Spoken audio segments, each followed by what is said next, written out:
Morning, everyone. Welcome. We'll begin with our land acknowledgement. At the Township of Severn, we recognize the following land acknowledgement.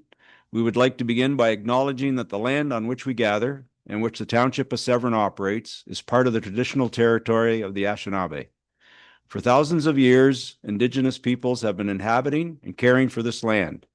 In particular, we acknowledge the territory of the Ojibwe or Chippewas peoples. This territory is covered by Lake Simcoe Treaty 16 and the Jade Collins land purchase. We are grateful to have the opportunity to work on this land, and by doing so, give our respect to its first inhabitants. We'll now sing our national anthem, please.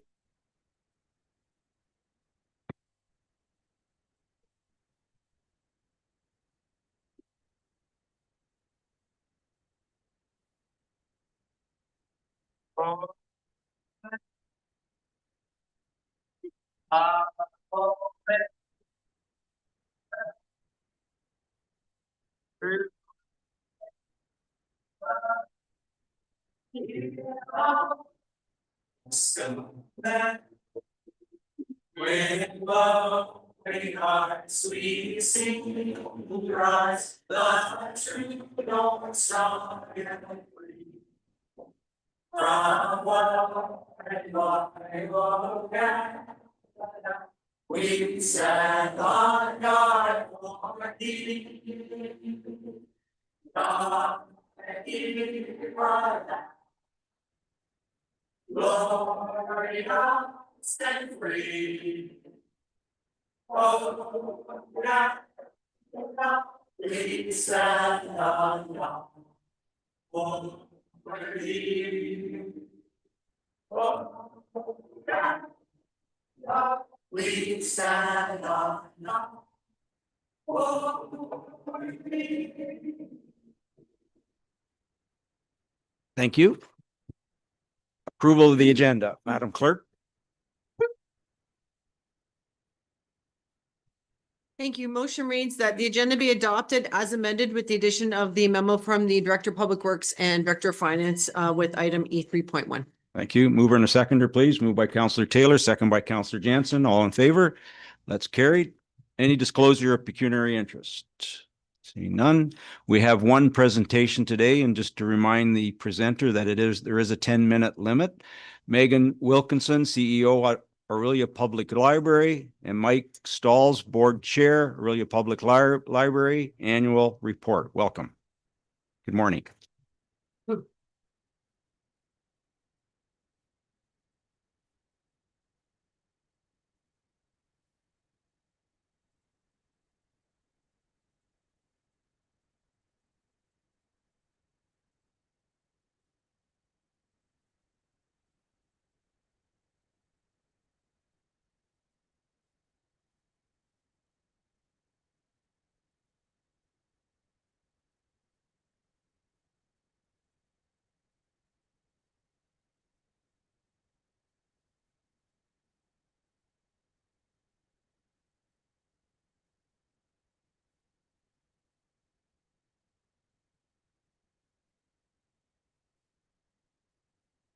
Perfect. Thank you.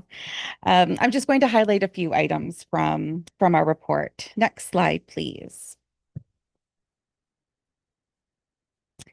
In 2025, Orillia Public Library had 19,643 card holders and more than 200,000 in-person visits. Now, this was down just a little bit, not card holders, in-person visits from 2024, and this was largely due to extreme winter conditions. We had some facility-related closures and a severe incident closure as well. So in 2025, we closed the equivalent of 7.5 days, which is an unprecedented occurrence. During that time, we would have seen between 5,000 and 7,000 visitors. So in 2026, we're already seeing an uptick in that number. Next slide, please. So similar to visits, our physical items were affected by the closures and also a community-led initiative to move from 2 automatic renewals down to 1. This just makes popular physical items more accessible in the library. So that has affected those numbers a bit. What was not affected by the weather was digital borrows, as those can be done in the comfort of your own home. So year after year, we find that this number is steadily increasing. This can be a bit of a challenge because the cost of digital items tend to be more expensive than physical books because of licensing costs. Next slide, please. Library programs continue to draw the community into the library. We saw more than 41,000 program participants in 2025. Library programs are essential for early learning, social and community connection, and personal and educational growth. One really amazing thing that we've noticed in our adult programs is that we're seeing adults coming on their own and making friends within our programs and then coming to future programs together. As we know, making friends as adults is a really tough thing, and this also helps to address the loneliness epidemic. As always, our TD Summer Reading Club was a great success, reaching 661 unique children and youth. This program is essential for addressing the summer slide, which happens very soon during the summer months. It also is very important for fostering a love of reading, as we really encourage young readers to read whatever they want. A big part of the program is also talking about the books that they're reading. So reading comprehension is also a part of this program. Next slide, please. We have been so fortunate to partner with several attractions and parks in Ontario to offer free family passes that can be borrowed. And this provides a cost-effective outing for families. In 2025, we added Royal Ontario Museum passes. Next slide, please. 2 programs of note in 2025 included a New Year's Eve party for families, which was attended by more than 250 participants. This event included interactive STEAM activities and a balloon drop. The other program of note was a Young Writers Workshop. This was a new to us program, and it included a letter writing to local retirement home. And so this was very much enjoyed by both the youth and the residents. This program also allowed youth to explore different forms of writing, and this was culminated in a zine of their own work. So that was very exciting for them to see that all their work coming together. Next slide, please.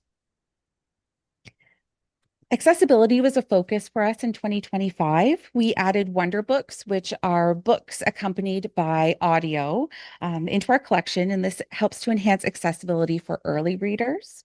We also replaced and upgraded our accessible computer, which made it more accessible, but also enhanced the overall user experience. Next slide, please. The library fostered 2 important community connections in 2025. We joined the Food Strategy Council to both bring the library perspective, but also to partner with advocacy and education initiatives. We also joined the Information Orillia Board, strengthening our partnership with this very important community service. Next slide, please. 2025 was a challenging year for weather. I think we could all agree.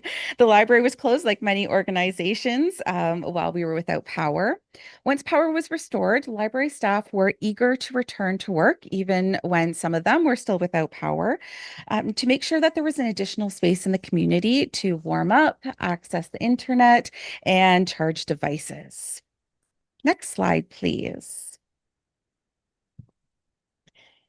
The Ontario Library Service, in partnership with the Northern Ontario Research and Development Institute of Knowledge, mouthful, created a process for converting the social return of individual libraries, something that is typically intangible, into a dollar amount.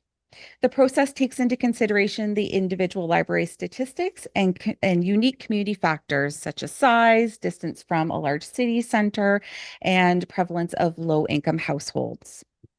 Through this tool, OPL's economic benefit to residents is over $22 million.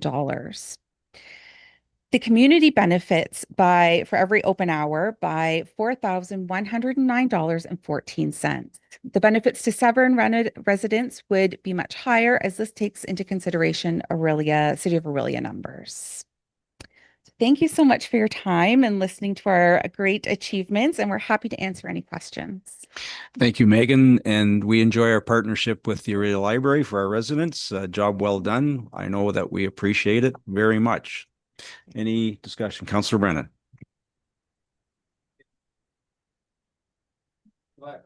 Love library, okay? Mhm. So I put that up. I do have a couple of, it's interesting that you're $24 million, about $24 million to build that library. Mhm. And you're saying that you're getting a return on all of that. Oh, you're saying that you're getting an annual return based on that analysis of almost exactly the same amount. Pretty stunning when you think about it. I have 3 questions. Why did you stop charging fees for people that are late with their books? That's a great question. It is a great tactic. I think people need to be motivated, frankly, and I don't know why you did it. So actually, we, not just us, but libraries in general have found that we receive more of our books back because it's less of a barrier. We found that individuals who, when it got to a certain point, they just wouldn't come back to the library. They wouldn't come back. They wouldn't bring the materials back. Having this low barrier access encourages them to still come, even if it's a year later, they bring the books back and welcome back to the library. So I know it seems like having fines may be a really good incentive for many people. You're such nice people, eh? We found there Yeah. have been studies there that find that it's more of a barrier. Really? Well, I'm disappointed to hear that. Your emphasis on youth is fantastic because of all this talk around reduced screen time for kids. I think that the library is way more important than that legislation they're bringing forward right now. So really good to see that new emphasis on for youth reading. Interlibrary loans. Things got a little screwed up there a few years ago in terms of funding, and they're critical, it seems to me, certainly as a user. There's lots of books that I like to read that you get from other libraries. So where are we at with that? Is that still protected or is it threatened? So it's somewhat protected. There was some legislation recently going through the provincial government that potentially could have further affected that. Libraries right now get a reduced cost for postage. So that does help protect with our interlibrary loans. Libraries heavily advocated for that. And so that was removed. So I believe it has one more, it needs to go back to legislation in the fall. But we're confident that that will be included or taken out of the wording that they were using. Otherwise, we're still interlibrary loaning. We find it is an important part of our program. So we just have had to readjust our budget and our collection allocation to include some of that. Thank you. My last question is, as I'm sure most of the people in this room know, we provide some service like contractual arrangement with Orillia, which I think is great. But there's always the question of users. So you talked about users. Are you still monitoring the use? And can I get information on a ward basis for Severn Township as to who's using your library? Well, we have our own, of course, library in Coldwater, as everyone knows, which is great. But there was some good data a few years ago, and I wouldn't mind seeing a refresh on that. Right. I would have to do a little bit more digging for in terms of ward, but in terms of library memberships, it's about 7.5% of our card holders or Is it? users. Mhm. And then you have Oro Madani on top of that. And then we have Oromadante. All right. Thank you very much. Good stuff. Any other members of council? Deputy Mayor Cox. I just want to thank you. I think libraries are wonderful. I'm on the library board in Severn. Used that library for years. My children did. And I love the whole children's programs also. And I love the whole maker thing. I think that brings so many people into the library and so many people who never would have gone into the library, but they can use the 3D. They can do all those things. And then they get there and they go, oh, because so many people, like I had one lady say, you can talk in a library now. I said, I know, that's great. Because I don't know, we couldn't. We're supposed to be quiet in the library. But anyway, so it's brought people in who never thought they would. And I totally agree about the fine thing. It does, if you don't have to go in there and be embarrassed because you've lost it for a while and you have to hand it to them, it's much better to just take it in. I'm sorry, I was a terrible fine person. Okay, any further comments? Okay, thank you very much. Enjoy the rest of your day. Madam Clerk, do you have a motion? Much. I do. The motion reads that the delegation by Meagan Wilkins, CEO of the Orillia Public Library, and Mike Stahls, Board Chair from the Orillia, also from the Orillia Public Library, regarding their 2025 annual report be received for information. Mover and a seconder, please. Moved by Councillor Brennan, second by Deputy Mayor Cox. All in favor? That is carried. Thank you. Thank you again. Consent agenda. Would any member of council like to pull anything? Councillor Jansen. Oh, E 3.4, please. great. Councillor Taylor. E 3.1, please. Great. Any others? Okay, Madam Clerk, do you have a motion?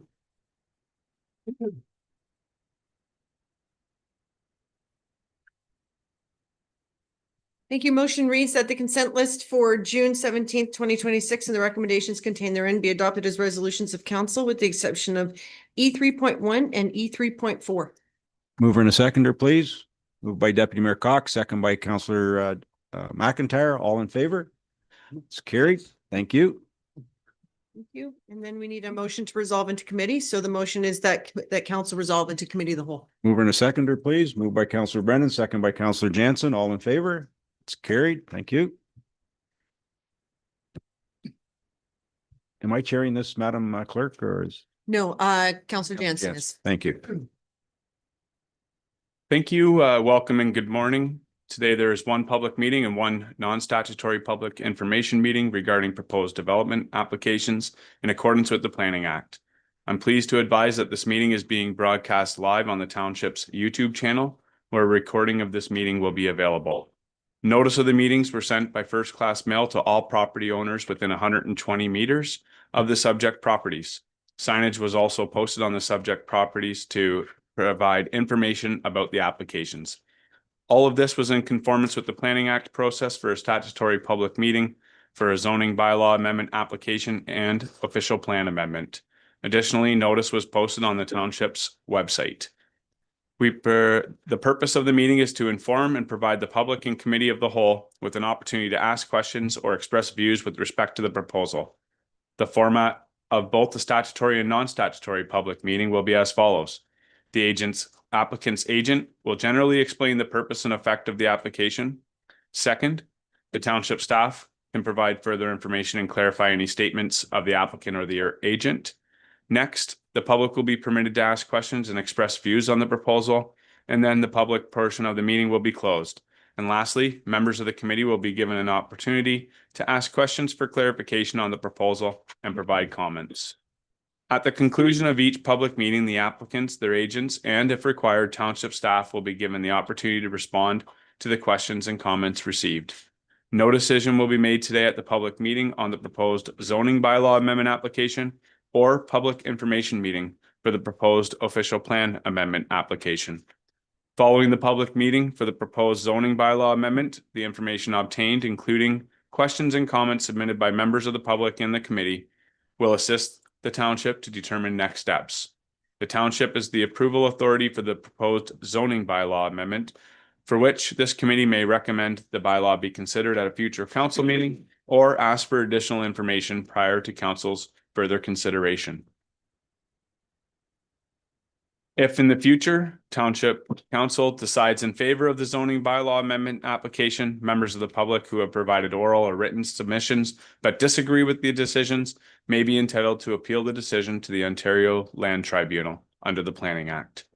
Following the non-statutory public information meeting for the proposed official plan amendment, the information obtained, including questions and comments submitted by members of the public and committee, will assist the county, township, and the applicant's teams to determine next steps and complete the peer reviews of the information submitted.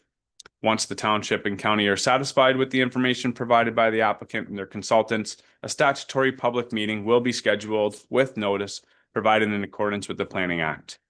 If in the future the County of Simcoe, who is the approval authority for the official plan amendment application, and or Township Council make a decision on the application by adopting recommendations from this committee, members of the public who have provided oral or written submissions but disagree with the decisions may be entitled to appeal the decision with the Ontario Land Tribunal under the Planning Act.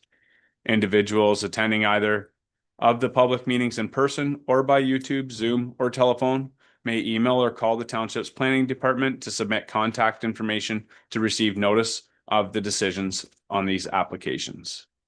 So we'll start with the public meeting for 3152 Muskoka Street zoning bylaw amendment application. I now call on the applicant's agent, David Scarsoloni from Morgan Planning and Development, to please present the information provided within item F.1.1 of the agenda package and explain the purpose and effect of the application. Thank you. Good morning, Mayor, Council, Township staff, and all the members of the public who I can only assume are here for this application. My name is David Scarsoloni, Junior Planner, Morgan Planning and Development, and I'm the agent responsible for representing the applicants, Mr. and Mrs. Shane and Kirsty Spencer, for all planning matters as they relate to application C-26-08 and 3152 Muskoka Street. Next slide, please. Just to summarize the surrounding uses and location of the subject property, which is municipally known once again as 3152 Muskoka Street in the Township of Severn. To the north are low density residential development in the form of single detached dwellings and vacant forested lands. To the east are low density shoreline residential development across Muskoka Street. To the south, once again, low density residential development in the form of single detached. And to the west are forested lands followed by the Highway 11 north-south right of way. Next slide, please. Just to move into an overview of the aerial imagery of the subject property. On the left, you can see the entirety of the subject property. And on the right, you can see the existing development on the property. Next slide, please. To move into an overview of the subject property. It is completely in the Township of Severn's Washago settlement area. It has a total lot area of approximately 1.8 hectares or 4.5 acres, with 192 meters of frontage onto Muskoka Street. The property is heavily covered by mature vegetation, typified by deciduous and coniferous trees. A water course and wetland line the rear edge of the property, just on the west side of the imagery. The subject property is not municipally serviced despite being within a defined settlement area and is currently serviced with a private well and septic system, as municipal services have not been extended north to the subject property. Previously, at the May 2026 Committee of Adjustment hearing, consent application B-10-25 was conditionally approved to sever one new lot from the south of the property, that being the vacant portion. And the existing land uses include a single detached dwelling, as you can see, towards the north of the property, and all associated accessory structures. Next slide, please. Once again, just a visual interpretation of the surrounding land uses, including forested land, shoreline residential, the Washago settlement area to the south, and the Highway 11 north-south right-of-way, along with vacant lands and wetlands and rivers scattered around Orillia Island. Next slide, please. Just briefly, Morgan Planning and Development undertook a site visit last summer and took a few photos, which I'll get into now. On the left is a portion of the potential dwelling location and the developable parcel, which was identified throughout the development process. And on the right is the likely driveway entrance location. An entrance permit was recently granted by the township to the applicant. Next slide, please.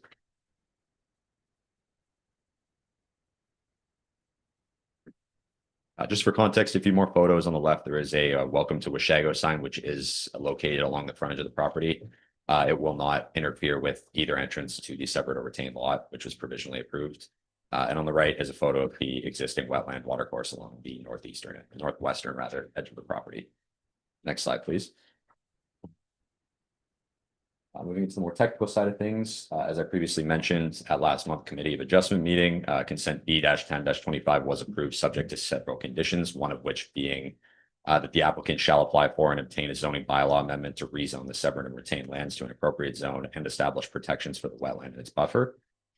Once again, consent application B-10-25 did propose to create one new vacant lot from the south of the property for future development. There's no immediate plans to develop the severed parcel, and it will be eventually developed with a single attached dwelling. The developable parcel on the severed lot was identified based on present natural heritage features, which was confirmed to provide adequate space for a dwelling and a septic bed. And we did retain DTS and Associates, who are a licensed septic installer, to confirm that the developable parcel had adequate space for a septic bed. And they confirmed that a class 4 tertiary septic could be installed, which would provide adequate capacity for a 4-bedroom dwelling on the separate lot. Next slide, please.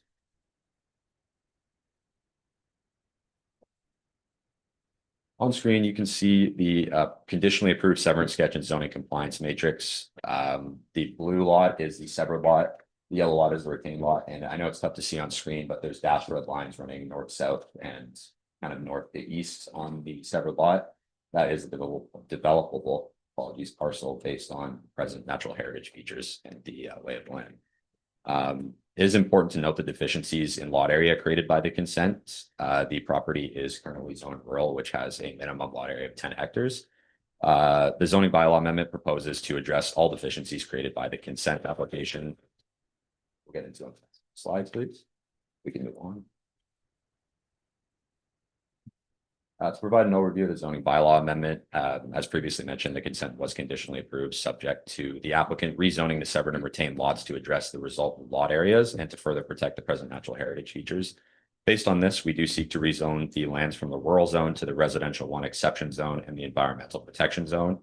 The residential 1 exception zone will identify a minimum lot area, which will address deficiencies created by the consent.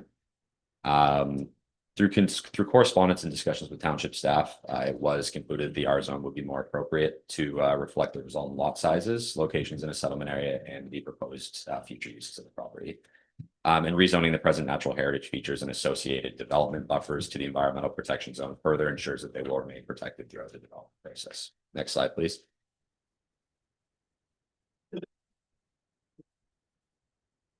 To move into specific provisions of the zoning bylaw amendments, the purpose and effect of the bylaw requested by the applicant is to amend zoning bylaw 2010-65 to rezone the provisionally approved severed and retained parcels from the RU zone to a site-specific R1 zone with the following special provisions, that being to notwithstand section 334(2)A of the zoning bylaw to allow for a 0 meter setback to the proposed environmental protection zone.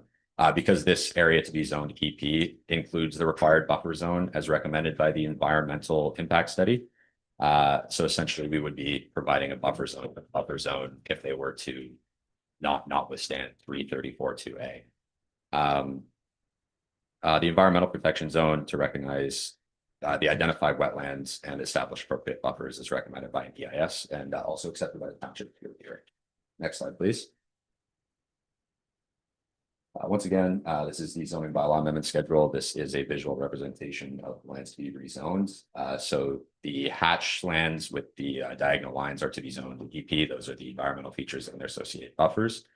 And the lands to be zoned to R1 exception are the developable parcels of these 7 parcels. Next slide, please.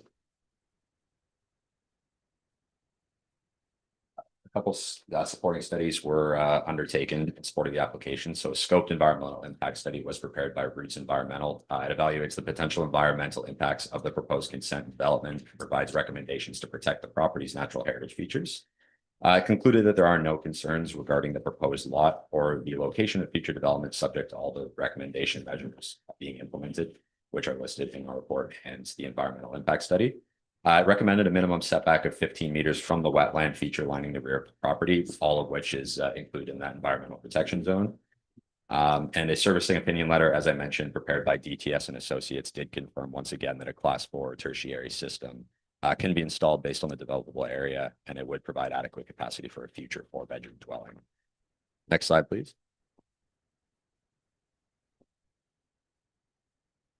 Just briefly going into an overview of the zoning and official plan designations. The property is designated settlement living, as are most properties within the Washago settlement area.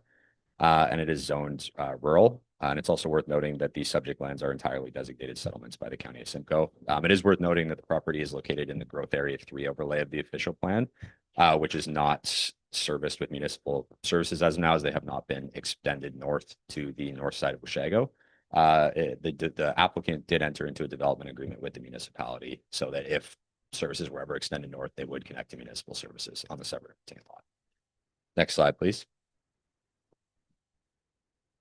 Once again, the planning justification report was submitted with the zoning bylaw amendment application addressing all applicable policy documents, including the Planning Act, the PPS, the county and township official plan, and the township zoning bylaw.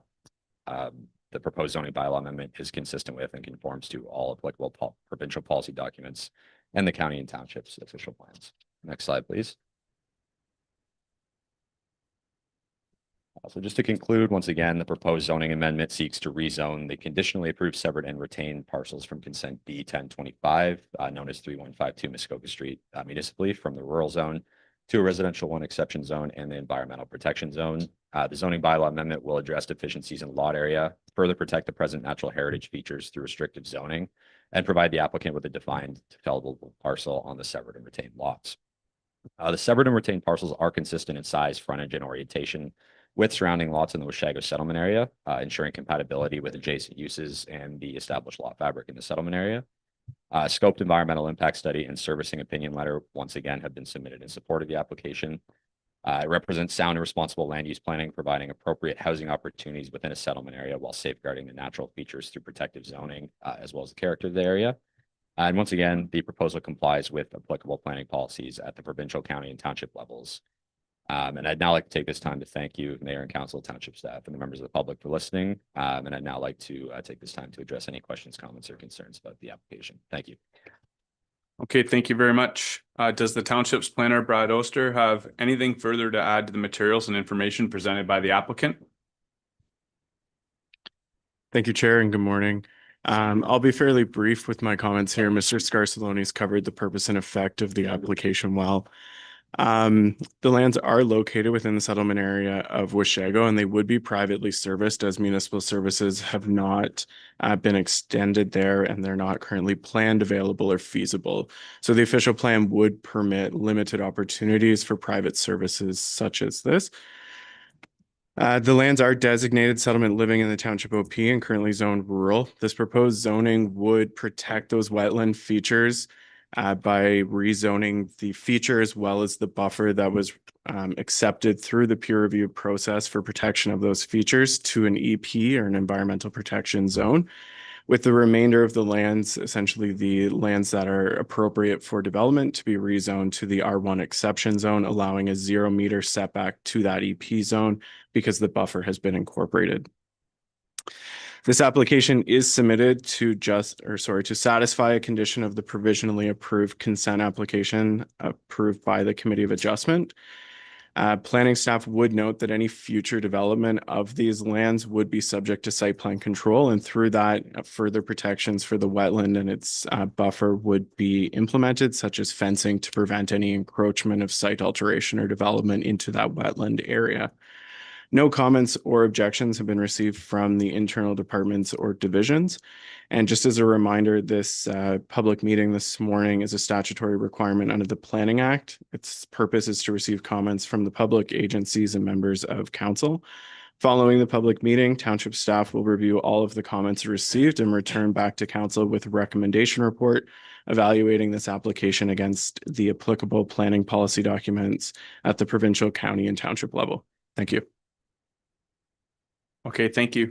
We're entering into the public questions and comments section portion of the meeting. Any persons present in person, on Zoom, on the telephone, who have either questions or comments on the application will now be invited to speak. Township staff will call upon each registered participant. For those in remote attendance, unmute yourself when called upon and turn on your camera if you wish. All will be required to give your full name and address for the minutes. Please note that your comments will also be recorded and live streamed on the Township's YouTube channel and will remain online. The Township does not have the ability to edit the live stream to remove any personal information provided in the course of submitting comments or questions. Brad, are there any members of the public registered to speak? Thank you, Chair. There were no members of the public registered to speak for this meeting. Okay, thank you. If there are any members of the public who do not get called and would like to speak, please either unmute yourself now, or for those in person, please approach the microphone and give your name and address for the minutes. Seeing none, could the Township's planner please summarize any additional correspondence that has been submitted on this application and provide any further information? Thank you, Chair. No additional correspondence was received aside from that included on the agenda, and I have no further comments. Thank you. Thank you. Does the applicant's agent wish to provide any further information on the application? Through you, Mr. Mayor. No further comment. Do any of the members of the committee have any comments?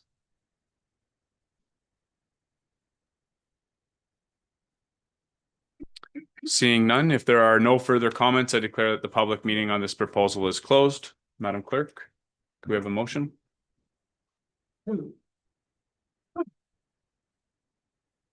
Thank you. Motion reads that the planning report P26-035 dated June 17th, 2026, with respect to zoning bylaw amendment application file Z2608 for the subject lands located at 3152 Muskoka Street be received as information, and further that comments received at the public meeting be considered as part of any recommendation report for a future council meeting.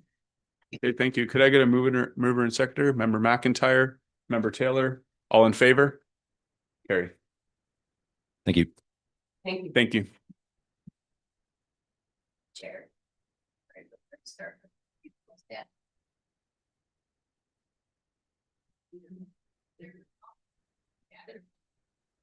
They don't want to. Okay, we will start the second meeting on our agenda, a non-statutory public information meeting for 2651 Nichols Line, Cumberland Quarry, official plan and zoning bylaw amendment application.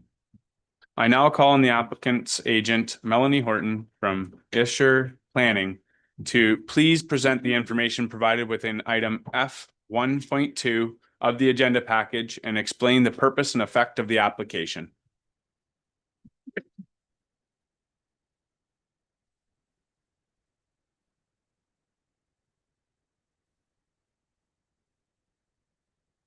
Thank you and good morning. Hopefully you can hear me in the back. My name is Melanie Horton. I'm registered professional planner with Escher Planning Incorporated. And with me is David Kennedy from Severn Aggregates Limited. And we're here this morning as you've noted for an information meeting to introduce the Severn Aggregates Cumberland Quarry proposal. Next slide, please.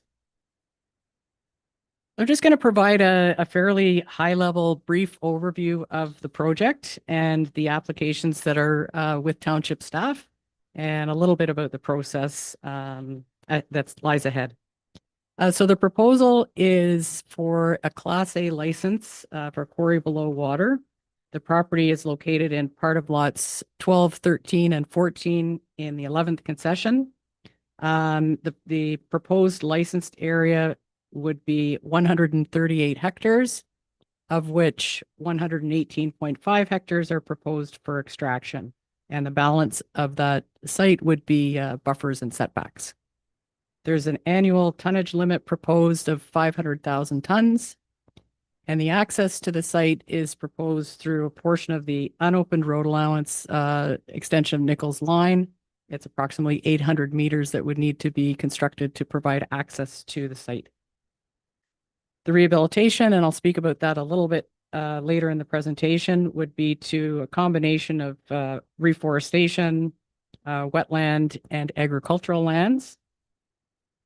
And in terms of the application itself, the site is currently designated as Greenland in the official plan and is also identified as a high potential mineral aggregate resource area.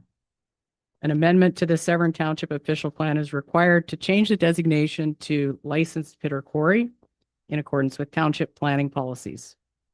The current zoning of the property is Greenland, and an application has also been made concurrently to rezone the lands to M3 or extractive industrial, and those both are required to permit the proposed use. There's a portion of the property, the south westerly portion, that's zoned environmental protection, and that recognizes the provincially significant Grass Lake wetland. There is no change proposed to that portion of the property. That environmental protection designation and zoning would remain.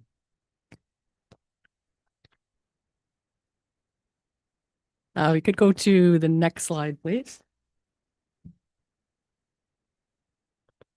So I think I've just gone over the designation and the zoning. The pre-consultation meeting was held last fall, at which the township confirmed the study requirements required to review the application. Next slide, please. So as part of the submission under the Aggregate Resources Act and under the Planning Act, we've prepared a set of site plans. The site plans are guided by the standards and regulations under the Aggregate Resources Act. And on the screen here is an image of one of the 9 pages of these site plans. This is the overview of the operations page. It's oriented sideways here. So south is at the right-hand side of the page and north is at the left-hand side of the page. Just in terms of the surrounding area, the property immediately to the north is a county-owned forest tract. To the south, as I mentioned, and you can see it in green on the image there, that's the provincially significant Grass Lake wetland outside the area of extraction. The immediately west of the site is an existing quarry operated by Walker Aggregates. And to the east of the site, there's also a quarry that's currently owned by CRH Dufferin Aggregates. So the operation plan. So the operation plan, you can see it's divided into sections, and that's the phases of the operation, which would proceed from the southern portion of the site towards the north, and in 12, I think it's 12 or 14 phases.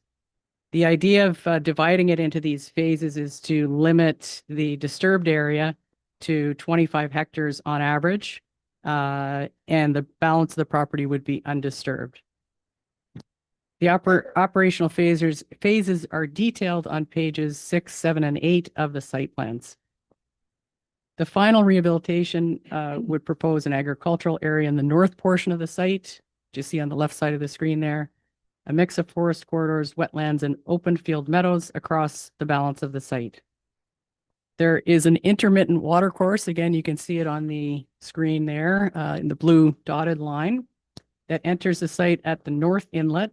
And there is a proposal as part of this application to realign that water course and construct a new drainage channel. That does require additional approvals through the province and the Department of Fisheries and Oceans that will be separate but related to these applications.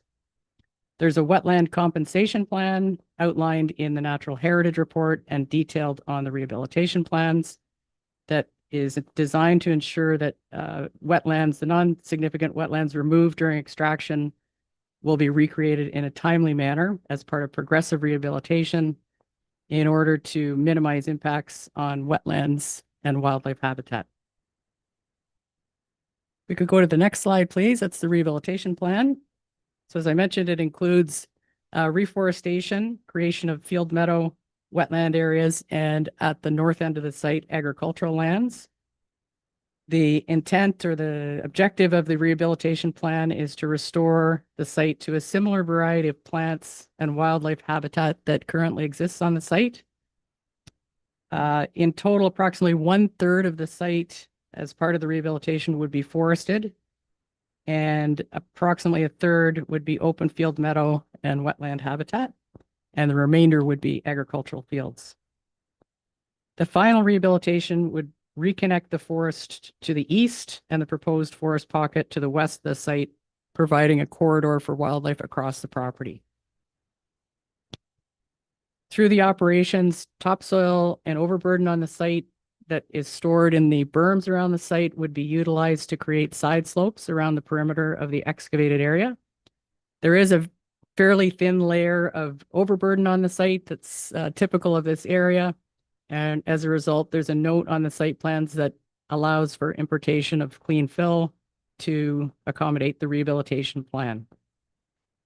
The agricultural fields that are proposed would be planted in a variety of crops, mainly hay. And those areas would also provide habitat for grassland bird species that are currently not found on the site, such as bobolink and meadowlark.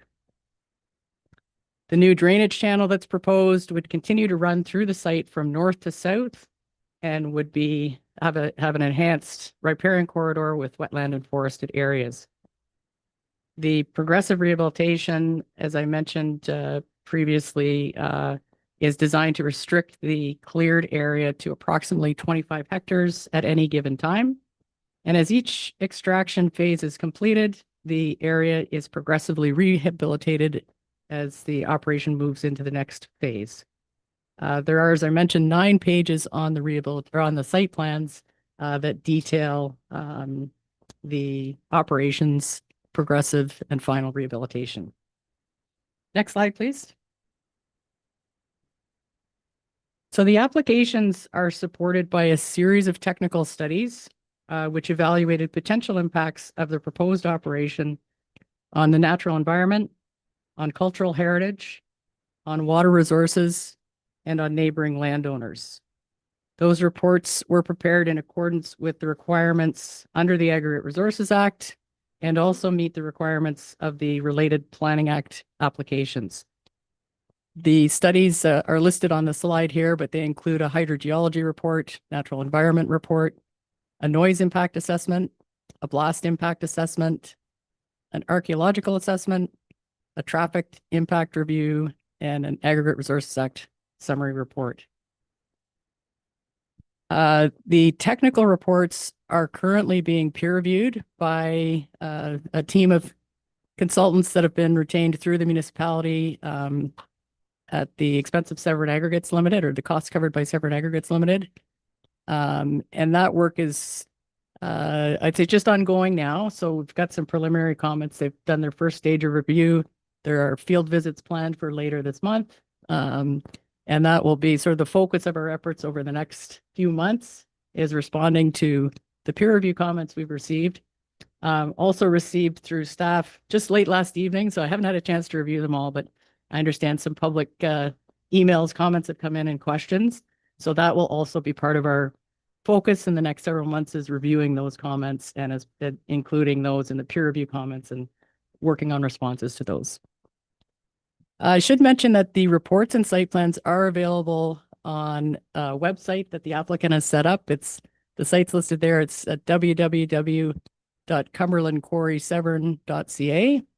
So those are available to download and review for anybody who would like the information. And I think that's my last slide. So happy to answer any questions. Thank you. Does the Director of Planning and Development, Andrea Woodrow, have anything further to add to the materials and information presented by the applicant? Good morning, and thank you, Mr. Chair, and thank you, Ms. Horton, for your presentation. So I'd just like to reiterate a few points that have already been covered, but they are important. So these applications have not been proposed or initiated by the township. Just to be clear, these are privately filed applications by Ms. Horton on behalf of her client. And the role of the township, together with the help of the specialized peer review team that we have engaged, is to help us assist in the review of the applications under provincial and county and township policies. And the peer reviewers are independent.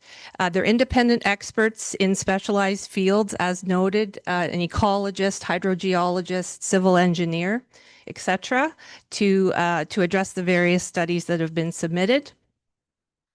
In terms of public consultation, just to reiterate, this is specific to Severn, we use a 2-meeting process.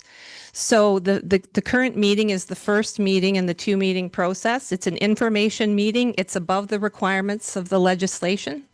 And it's to gain input from members of the public and committee, as well as external agencies early in the process to assist with the overall review of the applications. Again, no decision is to be made today. This is an information gathering meeting. And in terms of next steps, the second meeting will be scheduled in the future once Ms. Horton and her team have had a chance to review the peer review comments in more detail, any input that's received today, as well as from members of committee. And I can say at this point in time, the second meeting will likely not be this term of council, just in terms of timing and moving forward. And just to finalize the comments, just to reiterate, the County of Simcoe is the approval authority for the Township Official Plan Amendment, and the Township is the approval authority for the zoning bylaw amendment. And the province will not be able to issue a license under the Aggregate Resources Act until the planning approvals are in place. So that is the step. So the planning approvals would be required first, and then the province would consider the license under the Aggregate Resources Act. Thank you, Mr. Chair. That's the end of my comments. Thank you very much. Any persons present in person, on Zoom, or over the telephone who have either questions or comments on the application will now be invited to speak. Township staff will call upon each registered participant. For those in remote attendance, unmute yourself when called upon and turn on your camera if you wish. All will be required to give your full name and address for the minutes. Please note that your comments will also be recorded and live streamed to the Township's YouTube channel and will remain online. The Township does not have the ability to edit the live stream to remove any personal information provided in the course of submitting comments or questions. We understand that there are many who would like to speak to today's matter. In the interest of ensuring everyone is heard in a reasonably timely manner, it is requested that if your comment or concern has been raised by a prior speaker, that you do not repeat those prior statements in full, but summarize and add any additional comments. Further, if you have already submitted comments during the meeting and wish to speak again, you may do so only at the invitation of the chair after all others waiting to make their first comments have been provided with the opportunity to speak. Emily, are there members of the public registered to speak? Thank you, Chair. We did have 4 individuals register in advance of the meeting. However, I do understand.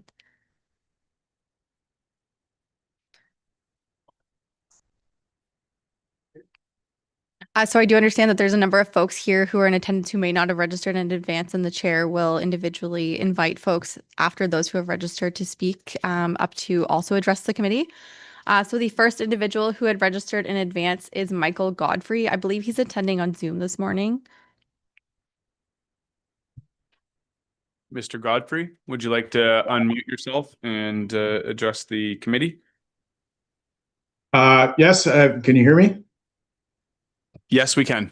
Okay. I'll be brief. I sent in an email yesterday, kind of summarizing most of my points, and I understand that it's been accepted for consideration.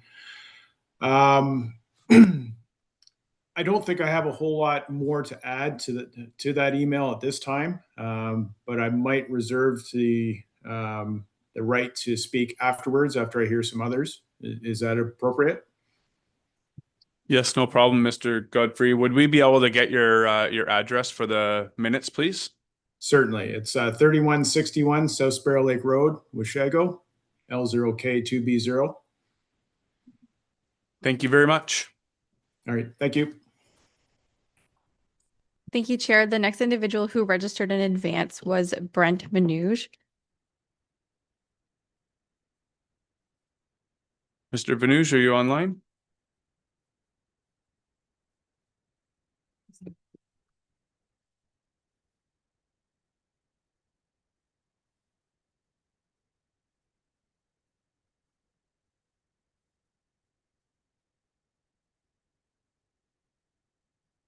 The next individual who'd registered in advance was Natasha McDonald.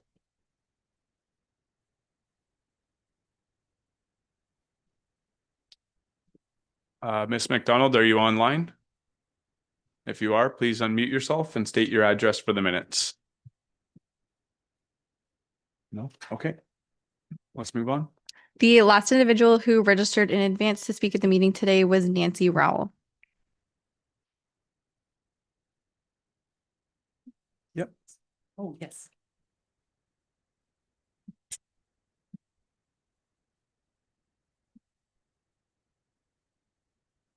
Good morning, Mayor Mike, councilors, and neighbors. I'm here this morning not as a geologist, not as an engineer. I'm here as I was getting there. As a property owner and a taxpayer in the township of Severn at 2801 South Sparrow Lake Road.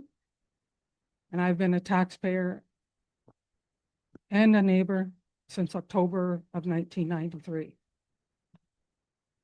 My concerns were documented. I did send in an email.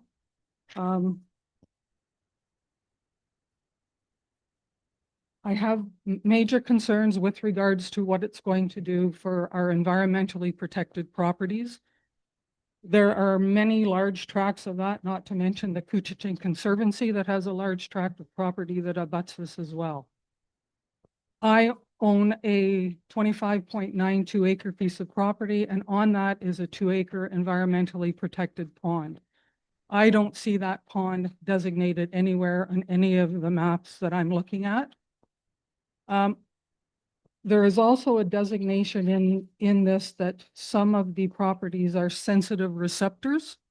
I do not understand what a sensitive receptor means and how one property might have that designation and how another property would not have that designation. I do not agree with blasting below the water table. We all had a very, very dry summer this year, and probably every person in here probably noticed that their wells were very low. And if we're going to be blasting below our water table, I do not find that to me, as a layperson, would be an acceptable thing to do.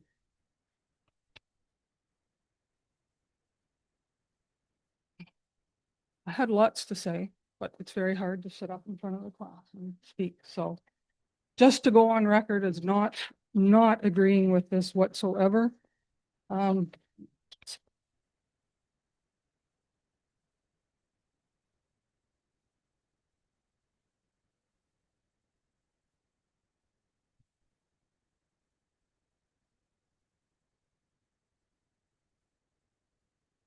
It appears to me that all of these studies were done many years ago. If that is true, I question the validity of them. I question the fact that we maybe need to do a little bit more due diligence and be more prudent with possibly having some more current surveys done. A lot has changed since Walker Egeritz has been there and has been blasting for many years. And that in itself could very well affect this other tract of property that we're talking about. I'm wondering what the length of extraction on this property will be. And if we have an idea of how many trucks a day are going to be going up and down our roads. There is a lot of concern about the dust from the trucks and the gravel being left behind on the roads.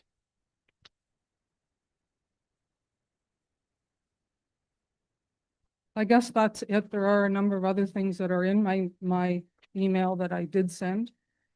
I understand that some of the neighbors were given invitations to attend this meeting that lived within 1.5 kilometers. I'm on South Sparrow Lake Road, right across from the environmentally protected part of this, and I received no invitation. So I think we need to look at that, and maybe it should be a broader catchment area for people that are being invited to these meetings. Thank you for your time. Thank you. Thank you very much.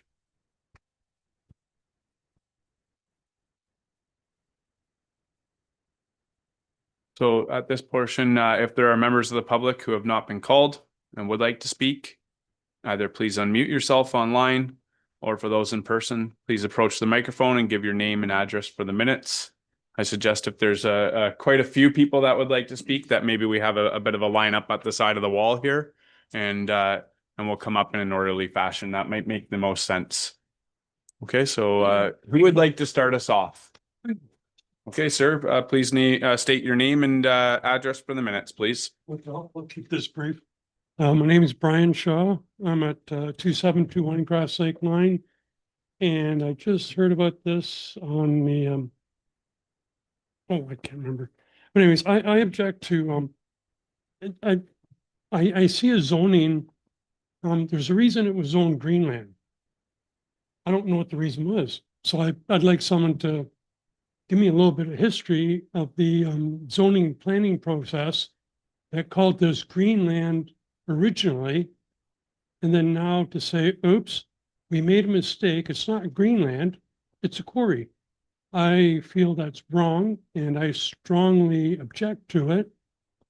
There's been no talk about the wildlife impact on the Grass Lake Basin. And I'm sure people here that are local know that there is lots of deer and lots of moose and lots of bear, as well as turkeys and coyotes, all within the basin that could be directly impacted by this, realizing even how close it is to the Walker line. Now, as far as blasting below the water line, I don't understand how that cannot affect the drainage. And been driving past recently, and it's already dried up the creek, which is usually wet until the end of July. Well, now the creek is dry, right on Cambrian Road and Nichols Line. So I'm a little concerned about that there's been action taken already prior to any council approval. So really that's it.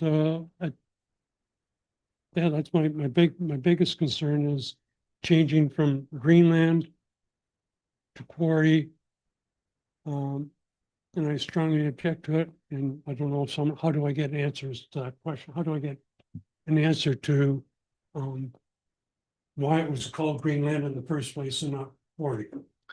It's my understanding staff are noting comments, and there's a section where they'll be able to provide some responses to questions that come forward during the public meeting. Okay, that's my big concern. Okay, thank you very much. Ma'am? Please state your name and address for the minutes. Thank you. Hello, Mayor and Council. Thank you for having us here today. My name is Courtney Baker, and I am not right now here as a resident. I am here as a staff member of the Couchiching Conservancy, and we are located at 1485 Division Road in Severn. I also will try to keep my comments brief because we have submitted letters to you. And so I guess to keep it brief, what I would say is please don't do this. There are a lot. We are blessed to live in an incredibly biodiverse place with clean, healthy water, beautiful forests, and thriving wetlands. And I understand that Ms. Horton said that this will happen in, she said 12 or 14. It's 14 phases, according to their documents. And the thing is, although you're wanting to go through in 14 phases and saying that you're going to be replacing wetlands as you go, there is really no guarantee. They can say it now ahead of time, but there is no guarantee that sedimentation, which affects every aquatic species and many plant species as well, and dust and noise will make those wetland rehabilitation processes viable until the actual end of this quarry, which they have not stated how long that would be. And so it's really critical, even though they're saying this portion is not a portion of the provincially significant wetland. Provincially significant wetlands are aggregates of wetlands. They're entire sections all pulled together, and pulling one string starts to pull all of the others without getting into a whole lecture that you guys don't want to attend. And it is concerning, you know, like our friend and neighbor just said, like, is this Greenlands or is it aggregate? And that has a huge effect on all of my neighbors and the life and the quality of life that we have here. I also found it interesting within their presentation that they talked about what's located to the north, south, east, and west, and completely ignored the fact that there is a conservancy nature reserve directly adjacent. We border their property line. And so I found it interesting that that wasn't considered. It was only mentions of other quarries.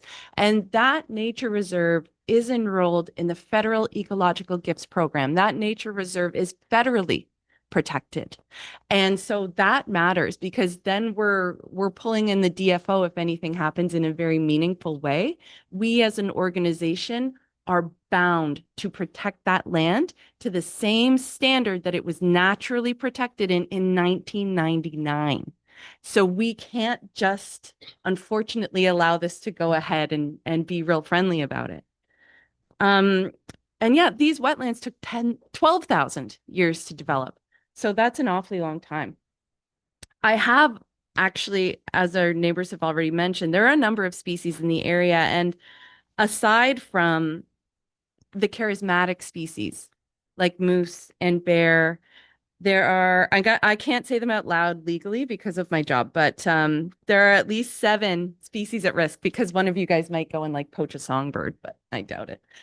There are at least 7 species at risk present on the property that we know, we have record, they exist. We have been opposing this for quite some time. We sent letters in 2018 to the Department of Fisheries and Oceans and Natural Resources. You know, and the same company and the same property currently under application was investigated in 2007 for suspicious land clearing and water course manipulation, which was illegal at that time. And so I just want to remind our neighbors of that. I'm sure many people here still remember. And we continue to be very concerned about silt loading into streams. And another major concern for us is, again, without going into a lecture, there's something called grikes. They're cracks within the soil, within the rock, the bedrock. And they've talked about the grikes in that area and how they would just fill them with gravel and tamp it down. But the nature of a grike is that they are all interconnected. And so doing that in one grike isn't really going to do anything to protect these people's wells. So I'll keep it brief. Like I said, you have letters from us. And that is all I have to say on behalf of the Couchiching Conservancy. However, as a resident at 3761 Telford Line, I would like to add that in my work, I deal with a lot of quarry applications in Ramera, in City of Kawartha Lakes, in Severn, in Oromadante, and I do not want to be a resident of Ramera. I do not want to be surrounded by quarries, and I encourage council always to make sure you're thinking of the balance, you know, of residents versus industrial work happening in our backyards. And I say that with thanks. Thank you very much.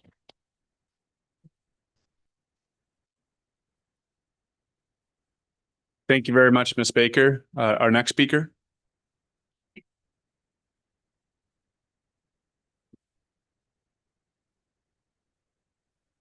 Good morning, Mayor Burkett, Deputy Mayor Cox, Council Chair, and members of the public. My name is Kevin Betzworth. I live at 2018 Buck Lake Bend in Severn. I have a letter that my wife and I have prepared in regards to this quarry application, and I will submit copies to the township clerk and also to Miss Melanie Horton. We, Kevin and Mary Betzworth, are residents and property owners in the township of Severn. Our property is located at 2018 Buck Lake Bend. We are writing this letter of objection to the proposed Cumberland Quarry Planning Amendment to address incompleteness in the application.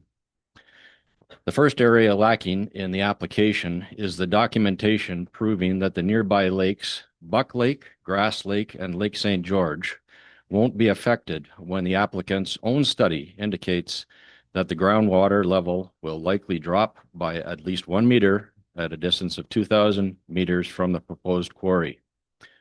All three of these lakes, located less than 2,000 meters from the proposed quarry, are fed by springs flowing through the ground.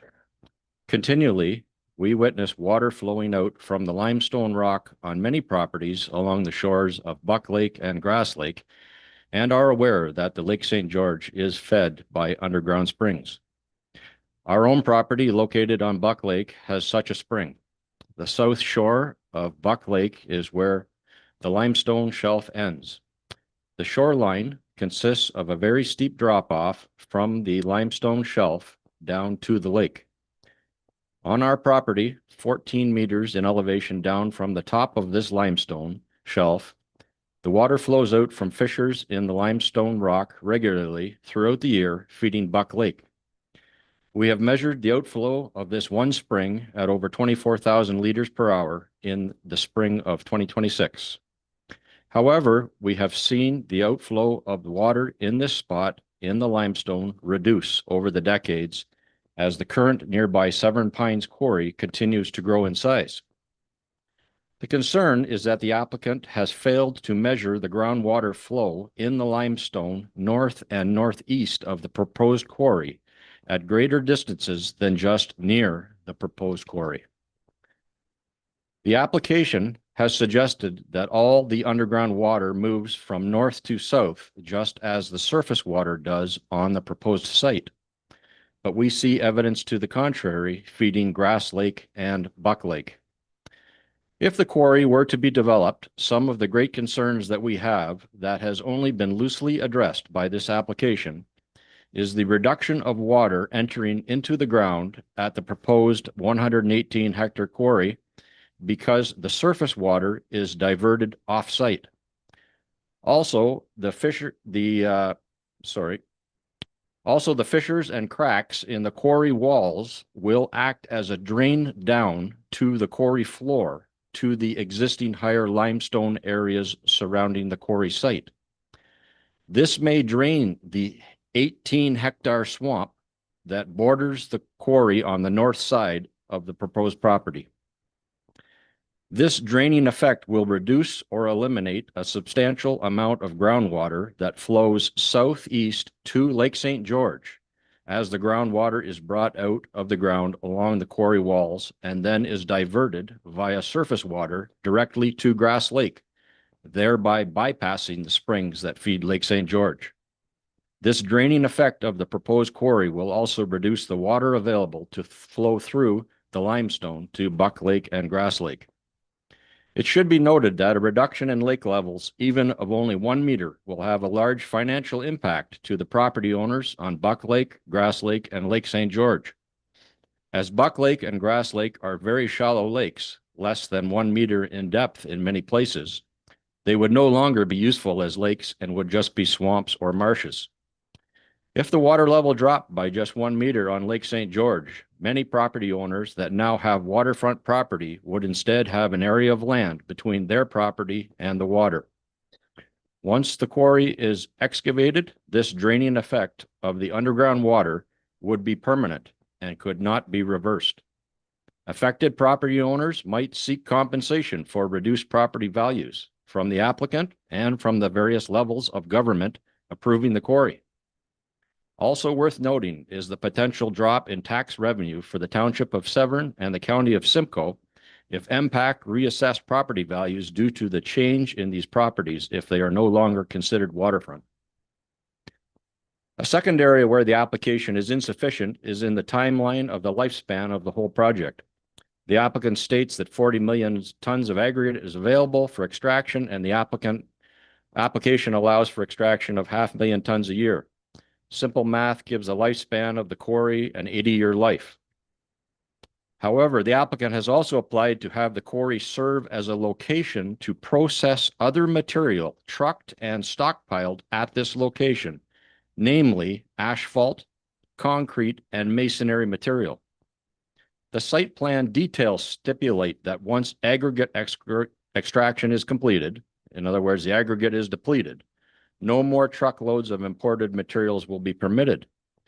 This provision allows imported materials to continue to be trucked to the quarry and stockpiled and processed indefinitely, as long as a little bit of aggregate is left at the site. Asking the residents and taxpayers to put up with the ongoing noise, dust, traffic, pollution, and blasting for that many years, 80 or more, is totally unacceptable. A third area where the application is insufficient is in the area of dust control from the proposed quarry. The current dust control measures in place at the neighboring Severn Pines quarry may conform to ministry standards, but those standards do not keep all of the dust in the quarry site. After several days of dry weather, I have regularly witnessed large dust clouds emitting from the Severn Pines quarry while up flying in small aircraft. I routinely fly from Cognisheen on Georgian Bay to Buck Lake. After liftoff from Georgian Bay, I can easily spot the dust cloud 47 kilometers away over the Severn Pines quarry. As I fly nearer to Buck Lake, I can often see the dust cloud extending out from the quarry a couple of kilometers to as much as 6 kilometers away that I have measured. This dust cloud is very hard to see from the ground, so the residents have no idea that it is enveloping their homes, businesses, and places of recreation. When my family has complained of allergy-type symptoms, often I have seen that the wind is blowing from the Severn Pines quarry in the direction of my property. In the farm fields just southeast of the Severn Pines quarry, the light prevailing winds will often give a light coating of dust on the vegetation, as reported to me by an unnamed landowner several years ago. As governing authorities and protectors of its citizens, the various levels of government have an obligation to make sure that its regulations regarding pollution are working and adequate. Medical conditions resulting from long-term exposure to breathing or ingesting dust particles from the air or drinking water supply could result in litigation against the companies that emit the dust or the various levels of government that set loose standards and enforcement of those standards. This is a potential liability for the governments involved and one that ultimately the taxpayer would end up paying for. A fourth area of concern where the application is insufficient is in the area of conflict with an aerodrome operating in Severn Township. I operate the Severn Bridge Buck Lake Aerodrome on my property. The applicant's blast impact assessment did not consider the nearby aerodrome. The 2,200-foot grass airstrip is registered with Transport Canada and NAV Canada and identified as CSB7. The property is also registered as the Buck Lake Seaplane Base and identified as CBL2. The property has been used as an aerodrome for more than a decade and is available for emergency medevac use by air ambulance for evacuation of patients from the remote areas not serviced by roads in Severn Township. Pilots flying into the airstrip follow standard air traffic procedures.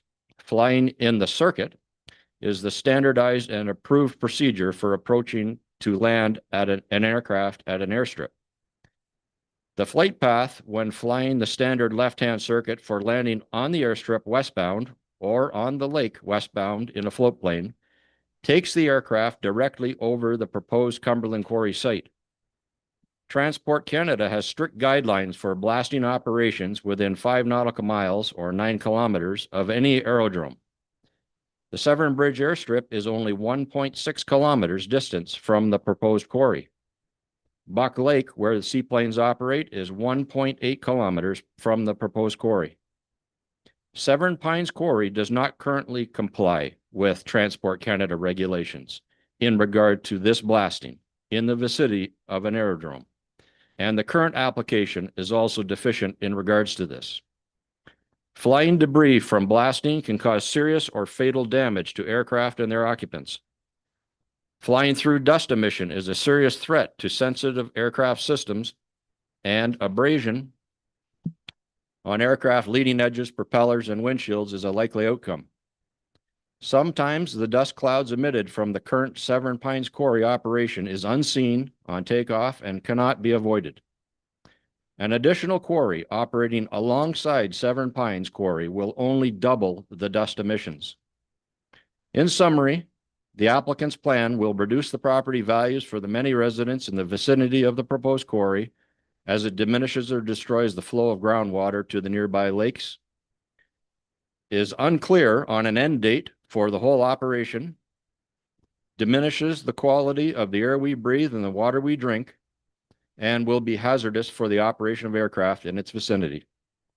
For these reasons, we, Kevin and Mary Betzworth, are in opposition to the application and establishment of a new quarry, part lot 12, 13, 14, concession 11, Township of Severn, County of Simcoe. Thank you, Chair. Mayor. Thank you for your comments, Mr. Betzworth.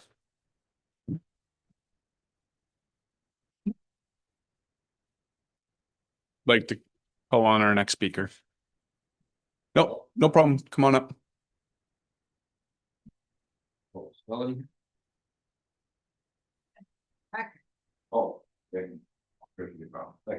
Thanks, Kevin.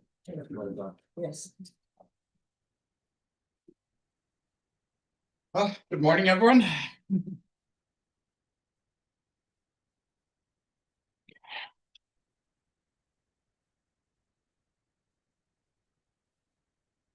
Let me introduce myself first. My name is Dirk Hostry. This is my father, Freetown Hostry, and my wife, Jenny Hostry. Our family operates Golden Creek Bird Farm, which is located on South Bear Lake Road. It's lot 14, part east of concession 11, bordering right on the proposed quarry site. We bought our property in 1981, operated as a tourist attraction for many years, taught falconry in the area, and now we're focused on breeding our birds. We operate a CITES registered facility and currently have an objection in against this quarry. I would like you to verify that you have a copy of our objection as part of this application process.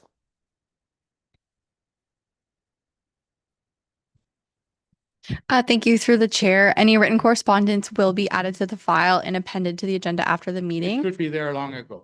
Okay, so I can double check with our customer care team, and if we haven't received that, we'll definitely reach out to you to make sure it forms part of the record. Thank you.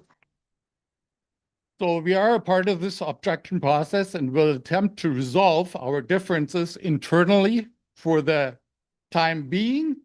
We will, however, officially declare that our objection at this time has not been resolved.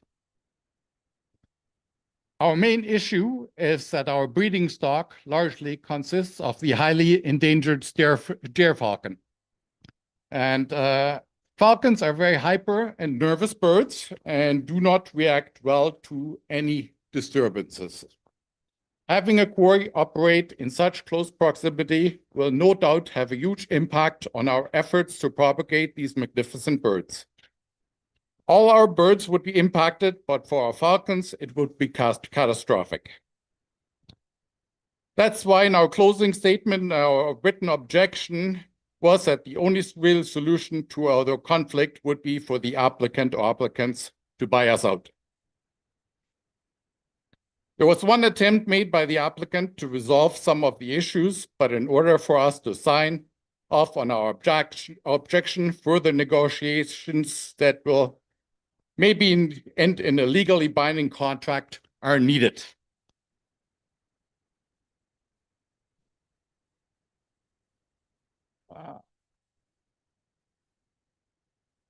This has been a very stressful experience for us thus far.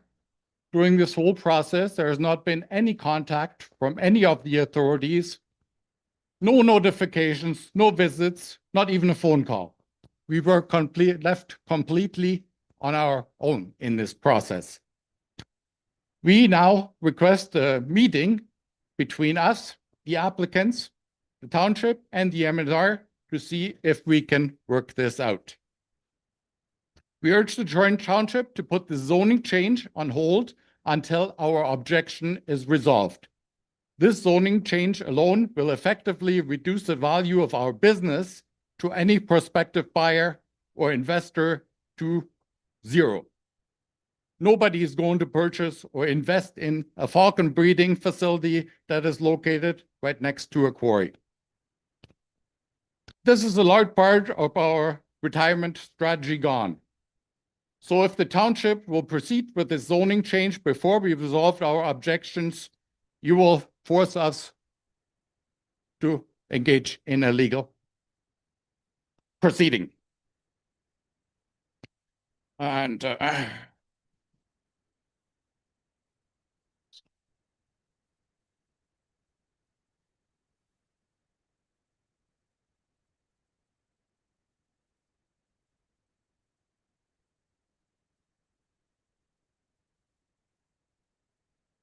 one thing is that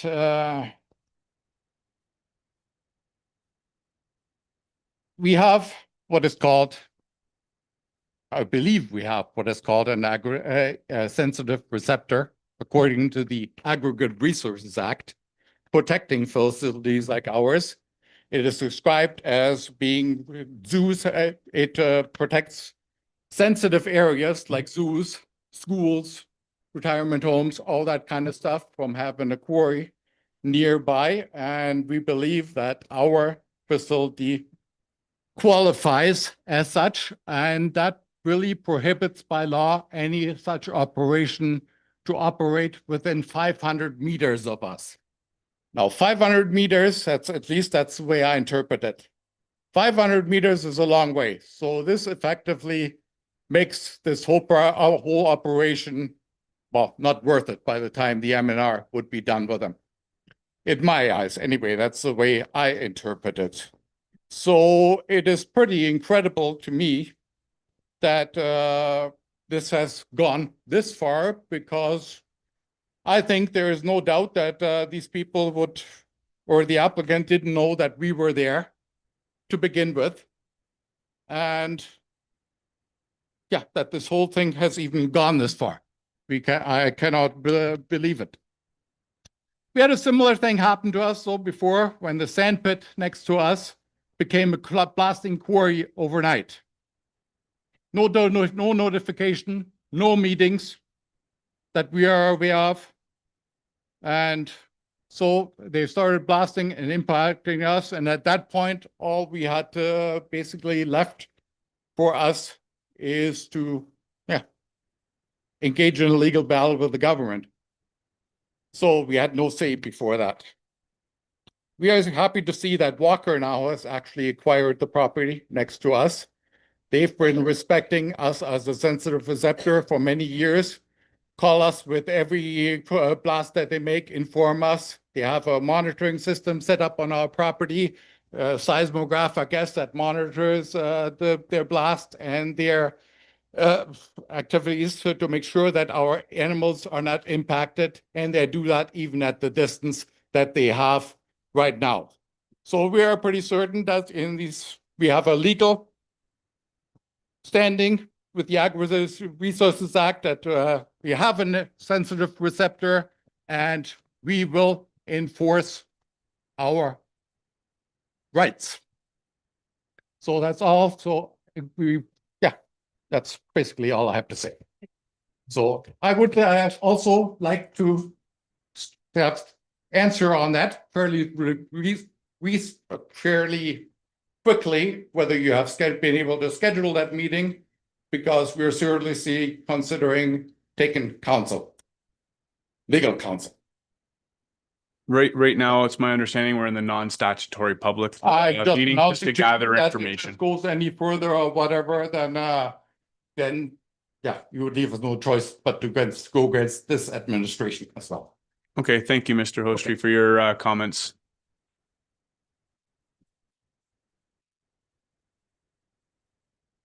Emily, would you like to make a comment? Thank you, Chair. I was wondering if Mr. Hostry could leave his contact information with staff so we can absolutely make sure that we've received his written correspondence to make sure it's added to the file.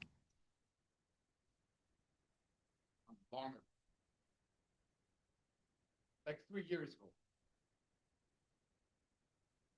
Okay, as suggested, please leave your contact information just to make sure. And if there are any questions, our staff can follow up with you. Thank you. Ms. Woodrow? Thank you, Mr. Chair.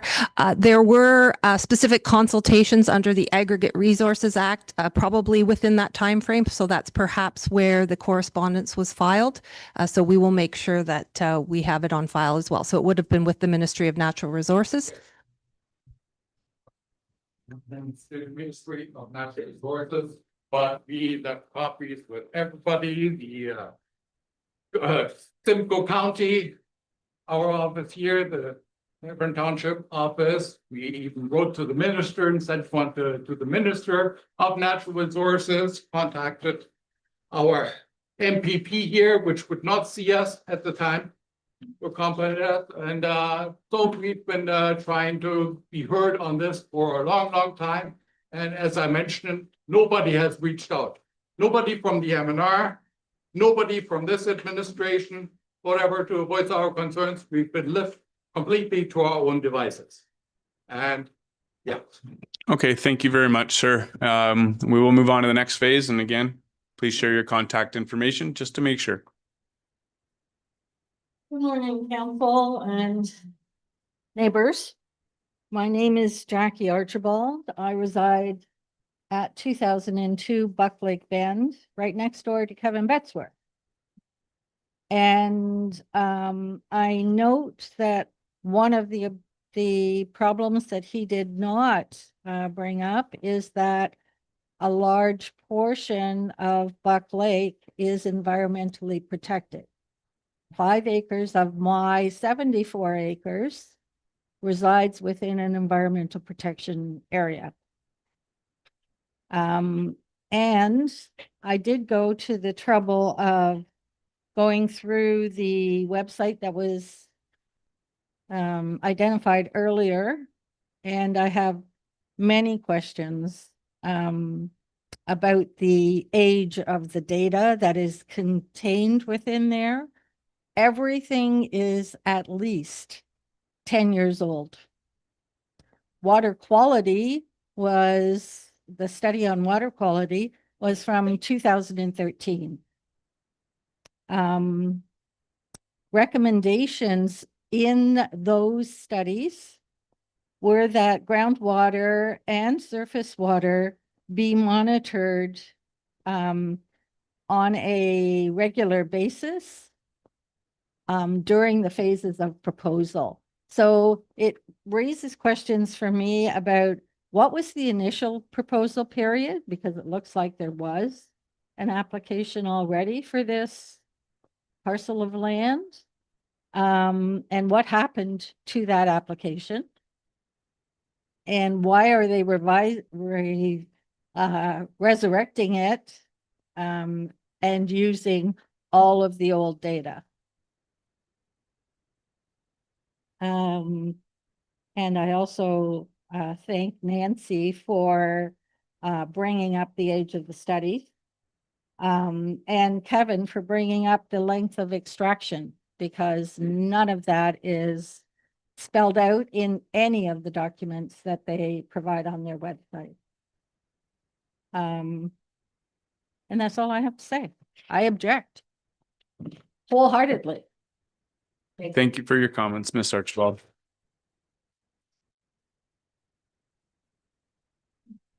I'd like to invite our next speaker.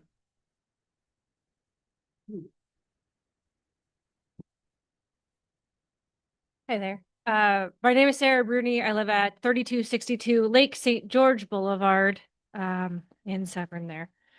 I just have a couple of points. Most of everything's kind of been brought up, and so I don't wish to beat anything into the ground here. Okay. I'd like to talk on just the cumulative effect of multiple quarries.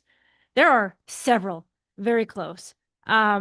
Living where I live, I can hear and feel blasting when it is already occurring in the 8 years that I've lived at my residence.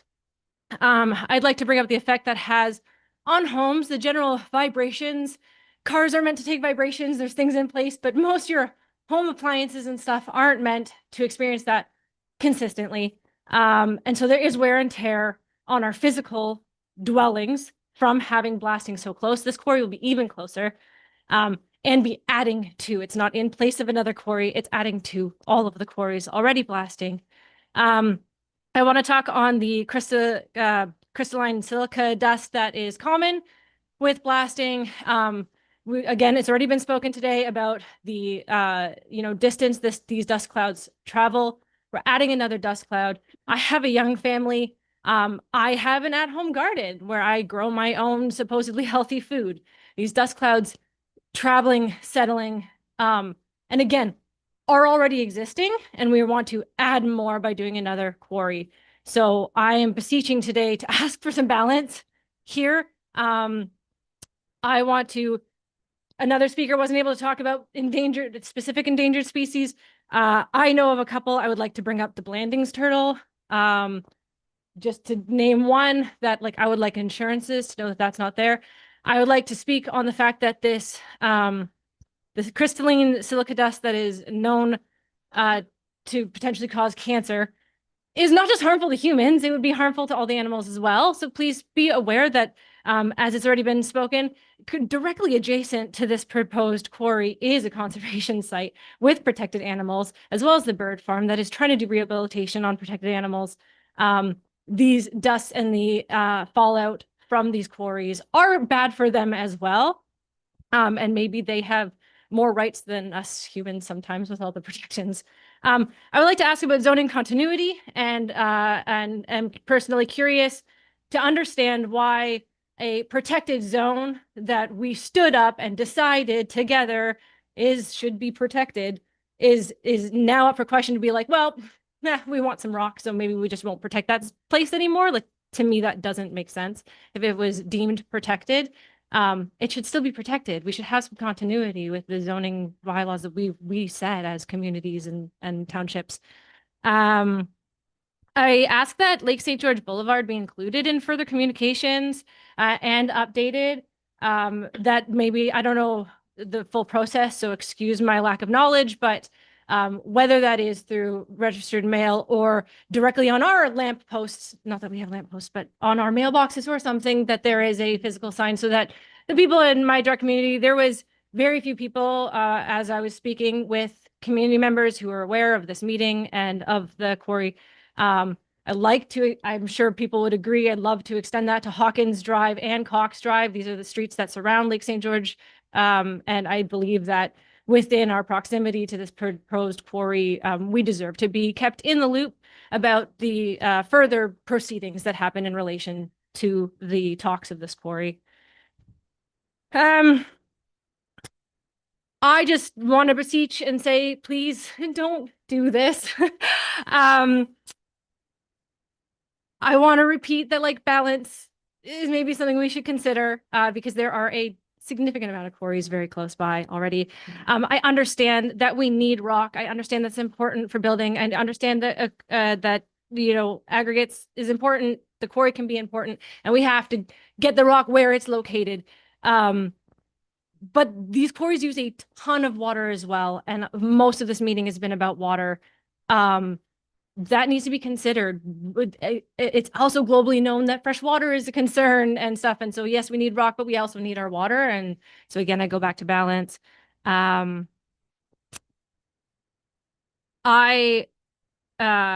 understand from my personal research that there have been studies done about property values in relation to distance from quarries, and that residents such as I on Lake St. George Boulevard can anticipate a drop in property value. I'd like it to be stated that we should, if we don't have a choice, if we can't stop this and this goes forward, I would love assurances about our wells, because I personally cannot take on a $20,000 charge to drill my well deeper if my water shall dry up. And so if that is going to be a direct cause of the quarry, then there should be some protections for the residents and our wells. Same with potential property tax breaks. If our property value goes down, I don't understand why our property taxes should continue to go up based on decisions that the township make. If they're going to affect our value, then there should be reciprocal. I believe that's everything I have, just to touch on a few things. So thank you very much. Thank you very much for your comments. Like to invite our next speaker up.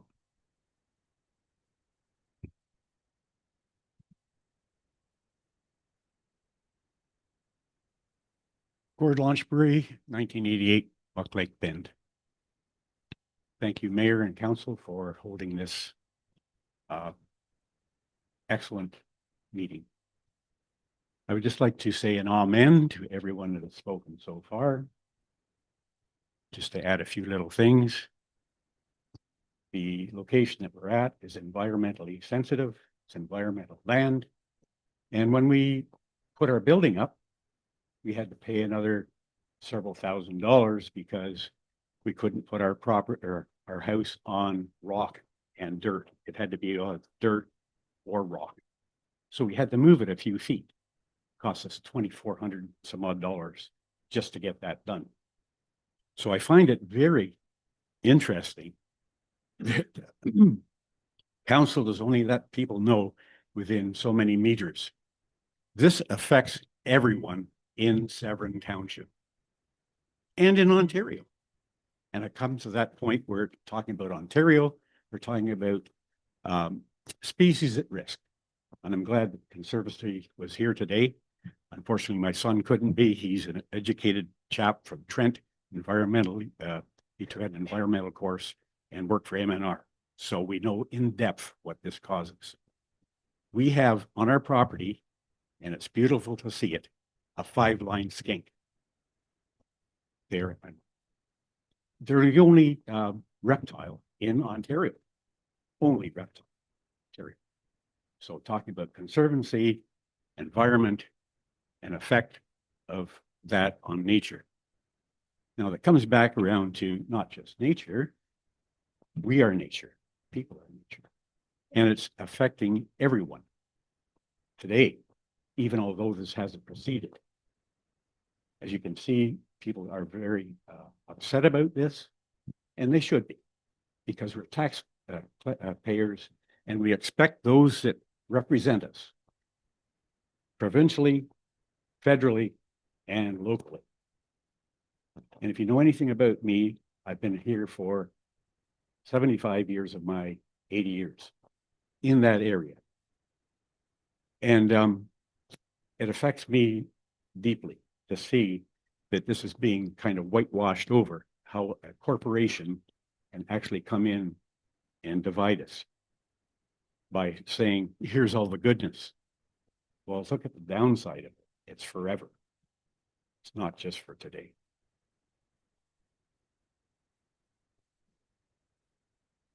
I need to say no more because I think there's others here that would like to speak to it. And if they don't, I hope that they will over the next little while consider what was said here and reflect on it and take action accordingly.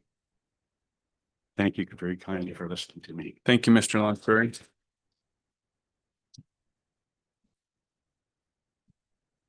Are there any other members of the public that would like to speak?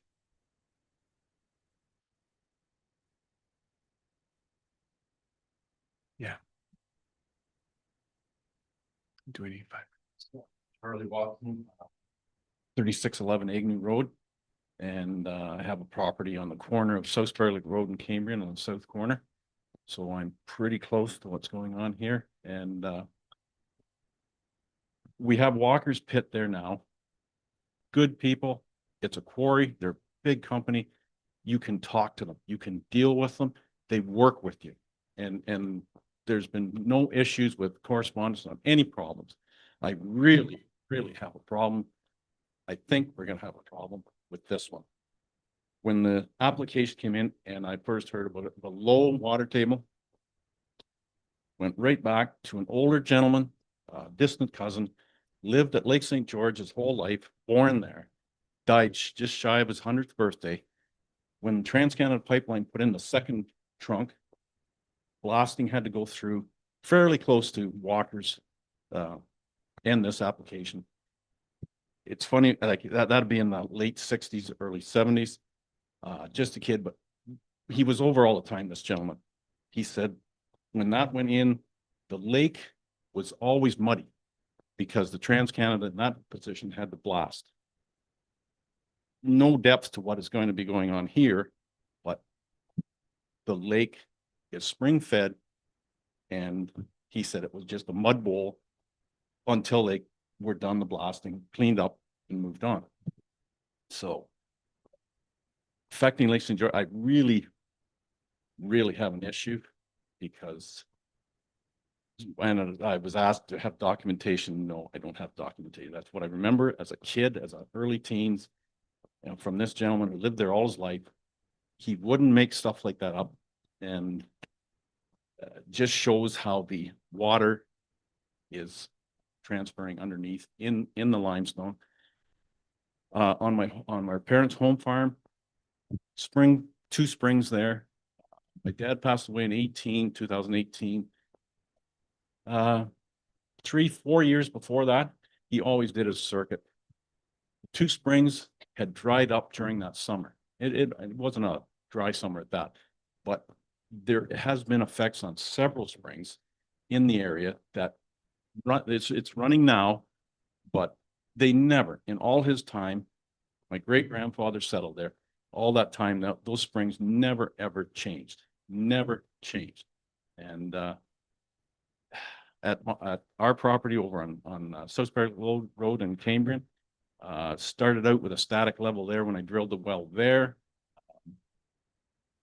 It was around 14 feet of static.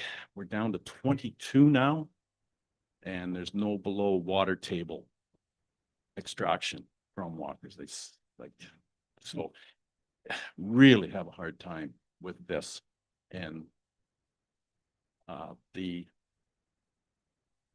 just do not have a good feeling here. Really don't have a good feeling. It's the same old story. They're corporations, they're big, but they don't live in our community. We are left with the aftermath. We have to deal with everything that everyone has said here. Dust, trucks going up Southbury Road, trucks cheating there to go north, going out Cambrian, up Grass Lake line, go north that way.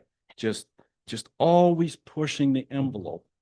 And we as a community, which I'm pretty sure we're all pretty proud of, everybody comes here to holiday. We've got a gem here, and it's just a corporation, rock money, take it. The aftermath we don't have to deal with. That's the feeling I get here. So say it as it is. Put her blunt. Thank you for your comments, Mr. Watson. Sure. Hey, guys. My name is Rick Clendenning, live at 3330 Cox Drive. You guys are really facing an identity crisis here. Are we a recreational area, or are we going to be a pit place? Take a look at your mission statement, certified waterful. Please don't make it certified pitiful. Little play on words. Yeah. Thank you. Thank you for your comment. Any other members of the public would like to speak? May I speak? Yep. If there's no other members of the public, you may have the opportunity to speak again. Yes. Yep. I don't see anybody else putting themselves forward. So I understand provincially there are changes to our Species at Risk Act, and I believe that has even been demolished. But just so we know, we have a federal Species at Risk Act, and it's called SARA. So we have to remember that when we're dealing with the species at risk. Now, back to my own property, my 2-acre spring-fed pond runs constantly. I have turtles, frogs. I have a number of species in there that are threatened. When I do roadside cleanup every year, I get to look at the lovely wild lady slippers in the ditch. Those will disappear if we get the silica dust on them. Do we know who Southern Aggregates 1662947? Who are they? Do we know? Do we know what other businesses that they own? Do we know their history or their reputation as a business? and how they've dealt with other towns or townships that are going through the same thing that we're going through. We know walkers, we have a history with them. As Charlie says, they're good neighbors. These people we know nothing about. When you're dealing with an Ontario Unlimited company, it's very hard to find out who they are and what they really do and what they have been doing. So I think it's prudent that we probably can't find out, but you as council members should be able to find out that information, I would think. Thank you very much. Okay, before we move on to the next section, I had a couple of colleagues ask for a bio break. We'll take a quick 5 minutes and then come back on and we'll carry on with the rest of the public meeting.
Okay, thank you very much.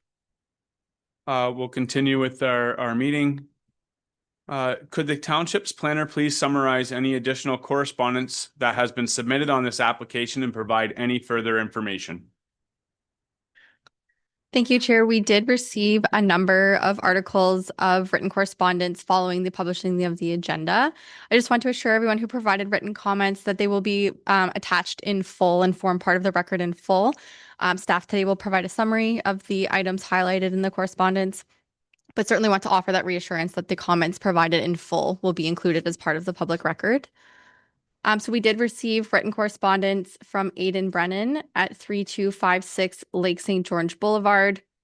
Stated objections to the application, including concerns regarding wildlife habitat, damages to the wetland, hydrology and flood management, impacts to drinking water wells, and damages to nearby lakes or ponds. Additional written correspondence was received from Brent Manouge at 2991 South Sparrow Lake Road. Stated oppositions to the application, citing concerns for impacts on their private well and groundwater quality and quantity. Additionally, highlighted concerns with long-term impacts of blasting, noise, and dust and increased truck traffic. Requested that any materials be independently peer-reviewed by the township by qualified professionals. Additional correspondence was received from Natasha McDonald at 3329 Lake St. George Boulevard. Stated concerns with the application, primarily relating to the expansion of extraction activities into the wetland area. Highlighted concerns with potential impacts to flood mitigation, water filtration, and wildlife habitat provided by the wetland. Further indicated concerns with impacts to surrounding water levels and quality, and the long-term health of the general environment and naturalized character of this area. Additional comments were received from Raymond and Stacy Miller at 3304 Lake St. George Boulevard. Stated objections to the application, highlighting threats to water resources, public health and safety due to blasting activity, environmental degradation, and impacts to public infrastructure from increased truck traffic as their main concerns.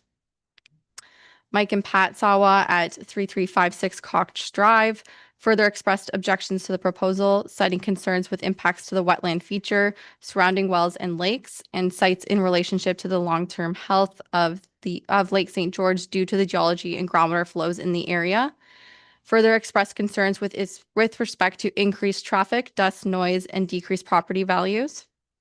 Sought clarification on the rehab plan with respect to possible use as a landfill. Further comments were received from Arlene McFall on behalf of the McFall family at 3037 South Sparrow Lake Road. Stated objections to the application, focusing on threats to water resources, public health and safety, environmental degradation, and damage to public infrastructure as a result of increased traffic. We did receive written correspondence from Nancy Rolfe, who spoke with us today. Their comments reflected what they had spoken about today, so we'll make sure that those comments provided in writing in full are added to the record as well. We did also receive correspondence from Michael Godfrey at 3161 South Sparrow Lake Road. They did speak this morning, so those comments will also be added to the record in full as well. We did receive additional comments from Dan and Micheline Forget at 3031 South Sparrow Lake Road, stating objections to the application, seeking clarification regarding the completion of a hydrogeological study, including baseline testing and monitoring, and what processes would be in place should adjacent wells be affected. Expanded on their concerns related to ecological impacts and potential public health and safety due to increased traffic. Lucas Bruni at 3262 Lake St. George Boulevard expressed concerns with respect to potential impacts on wildlife habitat and the displacement of various animals as a result. Stated concerns with respect to the water levels of Lake St. George and adjacent wells due to extraction activity. Expanded on public safety concerns related to the haul road and increased truck traffic. In Devereaux at 3161 South Sparrow Lake Road, stated objections to the application, highlighting threats to water resources, public health and safety, environmental impacts, and impacts to public infrastructure as a result of increased truck traffic. And lastly, additional written correspondence were received from Tim McConaughey at 3312 Cox Drive, expressing opposition to the application. Provided an explanation of their current personal experiences as a result of existing extraction activities, including concerns with dust, traffic, debris, and other pollution accumulation. stated concerns pertaining to potential health impacts associated with dust particulate matter, and expressed concerns with respect to the health of Lake St. George and surrounding habitats.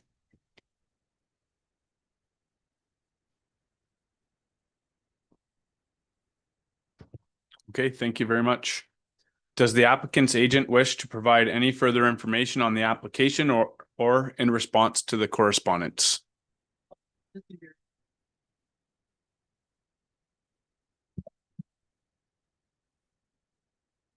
Yeah, I just wanted to thank everybody for coming today. It's always helpful for me to hear from people personally that are in the community and hear them express their concerns at a meeting such as this.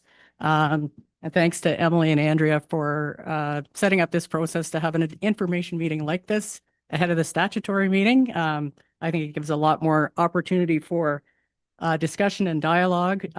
Certainly appreciate the emotional nature of these applications. Having dealt with them for all of my career, it's not uncommon to see concerns such as the ones that were expressed today.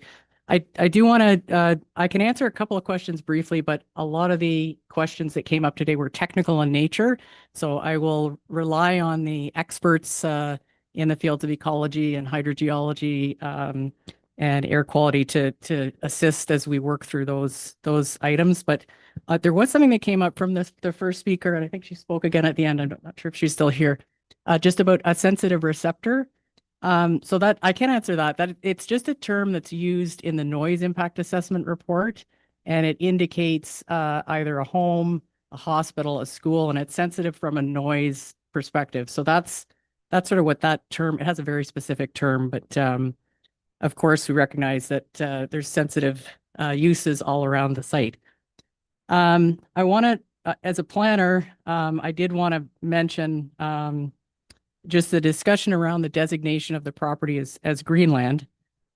And I just want to sort of remind people or let people know that the overlap of provincial interests is very common in Ontario, and the policies of the provincial planning statement and the Severn official plan seek to consider all of the provincially important resources. And those include agriculture, water, natural heritage, and mineral aggregates. This site is also mapped as an important mineral aggregate area. So the planning role of the planning official plan and the provincial policies seek to balance those interests with an overall objective to protect all of the resources, including aggregates. In terms of how would you ensure that an operator does rehabilitation, for example, that an operator controls dust, traffic, all those elements. The conditions, and there are many on the site plans, are enforced by the Ministry of Natural Resources. Every licensee is obligated to submit an annual compliance assessment report. That report is shared with the province and with the municipality every year. There's also an enforcement role with the ministry where they can ensure that all of the items on the site plan are being adhered to. And then I also want to flag that very importantly, in terms of the technical issues that people raised today around water and ecology and other issues, there isn't an independent team of experts, the peer review team that is being managed through the township staff. That team is very experienced and very capable, and they will have the capacity to consider very carefully all the issues that have been brought forward. We're happy to continue on behalf of Severn Aggregates Limited. We're happy to continue this process and the dialogue with the neighbors as this application moves forward. So thank you again very much for your time. Thank you everybody for taking time out of your morning to be here. Thank you very much. Do any members of the committee have comments? Mayor Burkett? Thank you, Ms. Horton. Do you want to stay, or you're not leaving, are you? You want to just stay up here? Thank you. So first, I want to thank everyone that's here and everyone that got up and spoke. Thank you very much. I know it's difficult because your heart's in it, and I heard your heartfelt concern for what may or may not happen. So I have a multitude of questions, but I'll start with a few. You did mention in your presentation there were 7 species at risk, I think. Was it you that mentioned that? Oh, Courtney did. Oh, that was the Courtney Baker. And I know I thanked her before she left. Yes. You know what the Couchiching Conservancy does in our area? Are you aware what they do? And the 13,000 acres that they have either bought or given to and are protected for life. Yes. And you're right beside Yeah. one of those.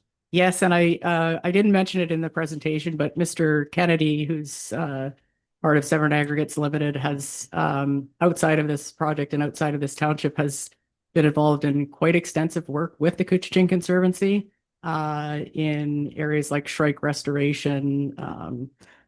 So he's very familiar with the folks at the Couchiching Conservancy and has a high level of respect for them, and also they're a neighbor here, of course. So Well, thank you for that. So that leads me to my next question. Yes. You're aware that we have satellite imagery of the swamps that were drained on that piece of property? No. So that will come up. So I'm not sure who did it or why you did it, but there were large tracts that were drained, sensitive pieces of land. So we have that documentation just so that you're aware. You may want to go back and tell, and I know you're just the messenger. I'm not picking on you. It's not personal at all, but we do have that imagery just so that you're aware. Okay. Okay. The species at risk, and I have a concern with this, and only someone brought it up, the blanding turtle. Yes. But there's a little minute brown bat that's endangered as well. And I'm going to reference a case study from Clearview Township, where they were trying to put wind turbines in. There was a group there that fought, and it was the only group in all of Ontario that won. So picture this, taxpayers' dollars by the province fighting taxpayers' dollars by a group, and they won. They won based on those species at risk. So now, having given you that information, I'm not sure. I can almost bet money that there are those animals on that piece of property. And I'm not sure who's going to take or lead the fight to find them now that I've given you that information. But the other portion about draining those swamps is very concerning to me. And I'm sure to each one of us sitting up here. Very concerning, and you're not aware of it. No, I'm not. I am Well- aware of the species at risk, and it goes beyond just actually identifying, for example, whether there's little brown myotis, which is an endangered bat species. It's the habitat as well. So that's what's protected. But again, I'd just remind people that Riverstone Environmental is a very, very well-respected ecological firm. They are doing the peer review here of the work that's been done. And I think that's hopefully that's helpful by the time this comes back to council for the public meeting and a decision, that you'll have the benefit of their review and recommendations. Can I ask, do the consultants that actually prepare these reports, do they physically show up at the property and walk it? Yes. They do? Yes. You guarantee it? Yes. I find that hard to say. Okay, I've got other questions. Let other members of council speak, because Thank you very much. I've been through 3 quarries, and sadly, I know what you're saying, but sadly, none of that has ever made a difference. We fought things. We found species. We did it all, and it's just like rock, paper, scissors. Rock wins, and it's sad because of all the things that have been said today are true, and that provincial government is not listening to us. They are the ones that are mandating this. They are the ones that we all need to say, enough is enough. They are the ones that we have to tell them. And if there are issues and our peer review finds them, I'm very afraid that that is not going to make a difference. And I know that sounds negative, but as I say, I've been through 3. My other concern is when you redesign a stream, and you had to redesign the stream in the operational, and you said you're going to redesign it, but when it came back down to the rehab, it was right back where it was. So I'm not quite sure how that's working. So that's a question I would like clarified, and I hope that the peer reviews will look at that, because my fear is you've got a wetland here, you got a wetland here, and you got a stream going through. And if you muck around with that at all, which we've already seen over there, that stream is destroyed and that wildlife is destroyed and that habitat is destroyed. And it was said here that silt will do that. And you've got wetlands that may dry up. We've heard from everybody here that everything is underwater stream fed. You start blasting and it's underground. All those streams is like fracking. They just go like this. And we don't know what the result is going to be. And once again, I'm scared our hands are tied. And no matter what they find, I don't want answers today. I'm just speaking my concerns here. There's also the list at the back. I was very interested in what Kevin Betsworth said. I find that very interesting about the aerodrome. I'm also very interested in what Nancy said about the federal act. And I'm also very interested in when Courtney said that the National Federation of, I missed it all, is with, they have to, the Couchiching Conservancy has to look after that. I don't think there's anybody out there that's going to be able to tell that National Federation or the Couchiching Conservancy that a quarry is not going to affect their property, or the gentleman with the bird farm. And I know, and once again, I'm the same way. I'm not shooting anybody. These are questions, and it's not just emotional, it's environmental. It's what is happening to our neighborhoods, what is happening to our land.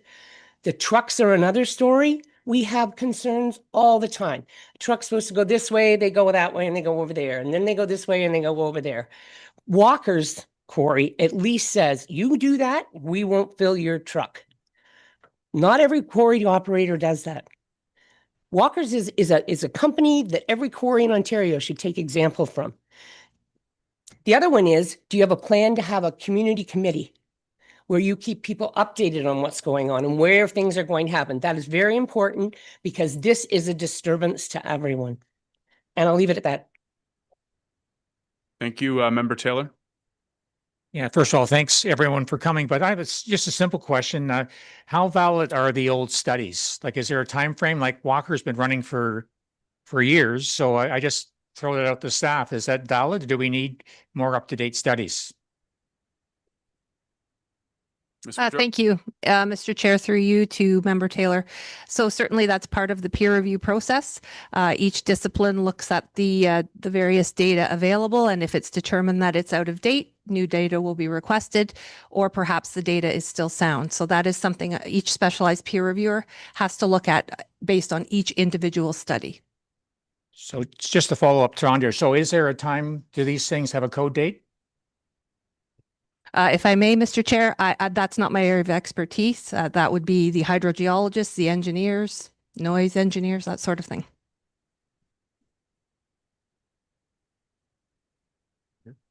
I'm done. Okay, Member Brennan. Yeah, thank you. Wow, it's great to get all this input today on these are complex matters. The aggregate industry in Ontario is very, very powerful. It has a very powerful lobby. It's had one for a long time. And for instance, in our planning documents, there's no need to show a requirement for gravel in Ontario. And that's because the lobby has got the government to do that. So it is very powerful. And I wanted to echo what the deputy mayor was saying. However, I don't know about being pessimistic about these things. You know, sometimes you have to fight these things. So there's areas like Caledon right now that are going through major battles over aggregates, Milton, other jurisdictions. Are they winning or losing? It's hard to tell, but their voice is out there and your voice is heard today. I look forward to hearing more about the peer review studies, particularly on the hydrology, because that's a key issue here. We all, and I think you guys are very up on it. Water is clearly the emerging issue of our time. It's rated even higher than climate change per se, and for good reason. Water quality and water quantity has become a huge factor, and aggregates are part of that. Data centers are part of that. Lots of things. So I'm hoping people are going to start paying attention to that. But I think there's a need. Our poor planning staff, you know, they take a beating on a lot of things, but I think there's a need for you to understand who makes what decisions around these things. And, you know, I got the impression from a few speakers that it's you guys up here. I wish it were. It would make life a lot simpler. But we're only part of a decision-making process that is enshrined in provincial law. So I think you need to understand that. In other words, this isn't the only door you should be knocking on, okay? The Endangered Species Act in Ontario has been gutted by the current government. The habitat requirements now are such a small piece of the overall habitat requirement of endangered species. And I happen to be a friend of a guy who resigned from the Endangered Species Board. So I'm familiar with some of these issues. And Ontario has chosen to do that. And on top of that, you've got all this other legislation, zoning exceptions, accept this, accept that, not only provincially, but federally as well. So maybe someone could meet the requirements of some of the Endangered Species Act, but a real biologist will tell you they're not going to, those requirements today aren't going to cut it. So, you know, when you're pushing for these things, push for the old legislation, not the new. The federal government is trying to work cooperatively with the provincial government, build, build, build. And you're familiar with that in the papers. Evidence of that, 413, the airport lands, and they're going to do it on things like this. So if you want Sarah to work, you need to talk to your local MP. That's a conservative now in this area. It would be awesome to see that happen, because I have no doubt that cooperative agreements will probably come about to weaken Sarah as well as part of this build, build, build, and, you know, don't get in the way. The idea that this environmental protection that you're looking for is red tape is dead wrong. And it's just something people got to speak up about, because we just keep losing this fight over and over again. So I can fully appreciate the concerns that are raised here.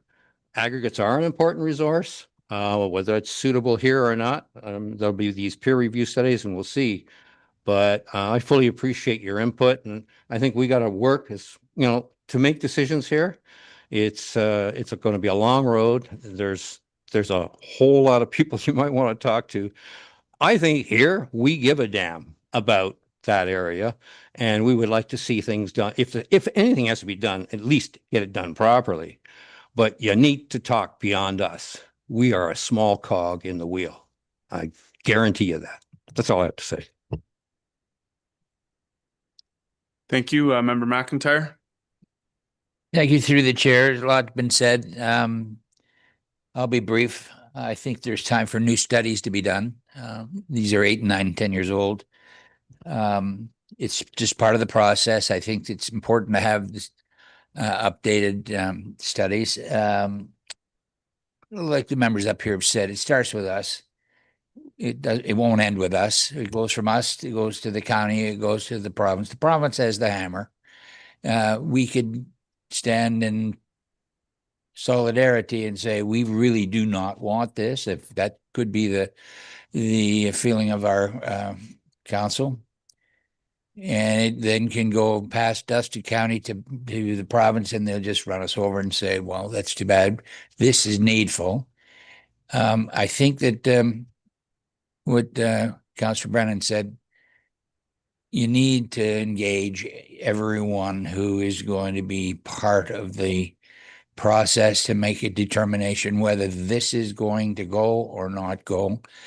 There's probably an appetite up here for more consultation about it, but we can only do so much, as it's been said. So rather than belabor it, it comes down to the province, and what you folks need to do is perhaps later in the statutory meeting, we'll be able to have some support, or we may not. But this moment, it needs to go further than just us. If it was us, you have a sense of what we would do, but it's not just us. And I'm not opting out or shirking our responsibility. It goes beyond us. So I would suggest do what you have to do there. Thank you, Member Kett. Thank you through the chair. So in your report, section 2.3, it stated Lake Couchiching and Severn River sub-watershed divide, and it drains through Grass Lake. So one of the presenters, I think it was Mr. Betzword, mentioned Lake St. George. So why was Lake St. George? And you probably don't have an answer, but I want an answer for it, please. Why was Lake St. George not part of that study? And we may have to have, well, it won't be in this term of council, but I would like that answer to that question. 2.4 under geology, I need to know whether any drilling did happen on the piece of property, because you keep quoting Bobcaygeon Formation. So is this part, like, I'm not a geologist, so is that part of the Bobcaygeon Formation? Is that why it was in the documentation? So yes, I believe the drilling is documented in the hydrogeology report. So There were 11. There were 11 wells Yeah, drilled on the yes. property. I have that written here, but and the formations, there's a document called the Aggregate Resource Inventory paper that the Ontario Geological Service publishes. So they describe the stratigraphy in the geology, so the layers of bedrock, Bobcaygeon, Gull River, and that's so some of those formations are suitable for construction aggregate, and some are not. So the Walker site would be in the same Bobcaygeon, and I think Gull River's, I'm not a geologist either. I think it's either on top or underneath, but that's initially it comes from the Ontario Geological Service, those categories. And you also had in your under 6.1, you had talk of zone influence, private well survey, you had 26 wells. So did you actually reach out to each individual? And I'm surprised, and I don't even know if they're here, because I'm looking at your documentation of 26 wells within a 300 to 700 meter radius. Yeah. And I don't think there is 26, I can tell you there is not 26 homes in that area. So that, and some sites have multiple wells. So I believe, yes, our neighbor here has 3. There's still, you said 26, and I know there isn't 26. I live down the road. Okay. Yes. So I'm not sure how they arrived at that. So there's that'd be a question for yes, for MTE, the hydrogeology firm. okay. But yes.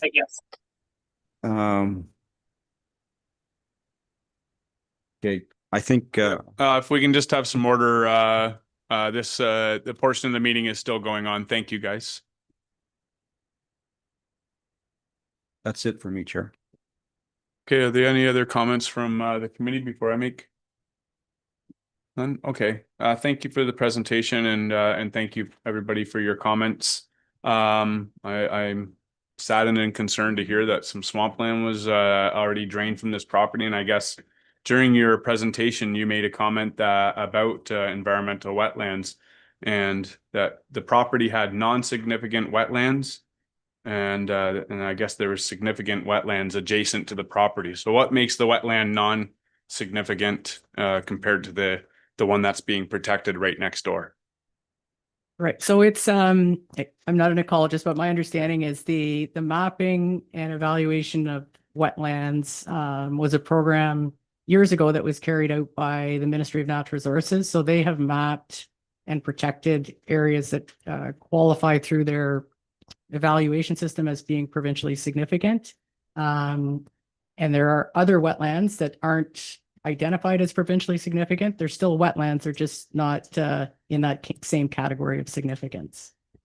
Okay, so not correct. Officially designated. Yeah, that's correct. Okay. And I know another question that kind of came up over and over again was the length of the time that the quarry was going to be or was proposed to be operating. Was that estimate of 80 years appropriate? The math is correct. So the estimate of reserves in the site is 40 million tons, and the proposed tonnage limit is 500,000 a year. So that would equate to the 80 years that was mentioned. Okay. Yeah, those are my comments. I know that a lot of other comments that were made will be included in the report that comes back. Mayor Burkett, you had another comment? Through the chair. So one of the presenters, I think Mr. Betzworth, had said that they were going to bring aggregate back, like asphalt and cement products, regrind them, and then I'm not sure, is that what but I missed that in that documentation. That's correct. So on the site plans, there's a permission, and this is fairly common on pits and quarries that allows for recycling of materials, which would include concrete and asphalt. It's blended with the other rock, and then the idea is to reduce the consumption of the native aggregate, but it doesn't. I think he misspoke. The condition says that once the reserve in the quarry is exhausted, that activity is discontinued. So there wouldn't be. It's specifically so that activity doesn't continue beyond the life of the site. So the wording is when the reserves are depleted, the recycling activity ceases. It's finished. Okay, well, to his point, they'd leave a little bit of aggregate and they'd continue to do what they're doing. But I know that concrete is contaminated only because we had an MTO contract over in Washago. Someone took all the old concrete because there's metal inside of it. Metal is a contaminant. So I'm not sure what type, anyways, that's another discussion, but I'd like to know more about what their intentions are and where they're bringing, if they're going to continue with this, I'd like to know more about it and what exactly their intentions are.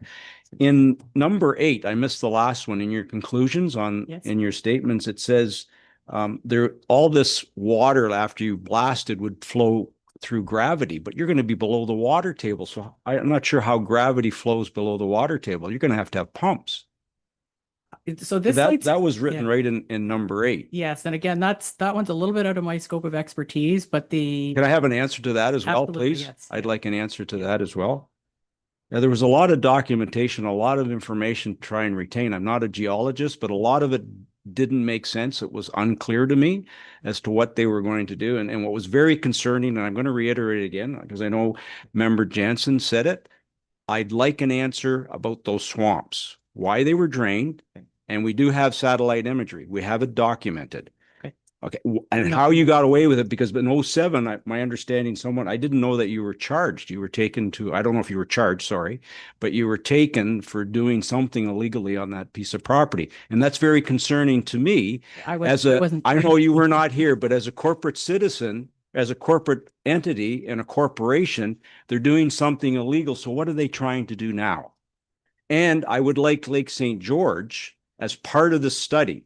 The lake is above the quarry, and it's very, very shocking to me that they didn't even include it. And I don't believe that they actually walked the area. I find that very hard to believe, because I know these consultants are doing everything from Google Maps. They think they can see everything, but you physically need to show up, because we have many times here where we have things on an agenda. It may be on a piece of paper. You literally have to go to that site to better understand the impact that it's going to affect everyone and how it affects it, just by the lay of the land. Yes. So that needs to be taken back to these consultants, please. Yes. Okay, thank you. Thank you, Member Cox.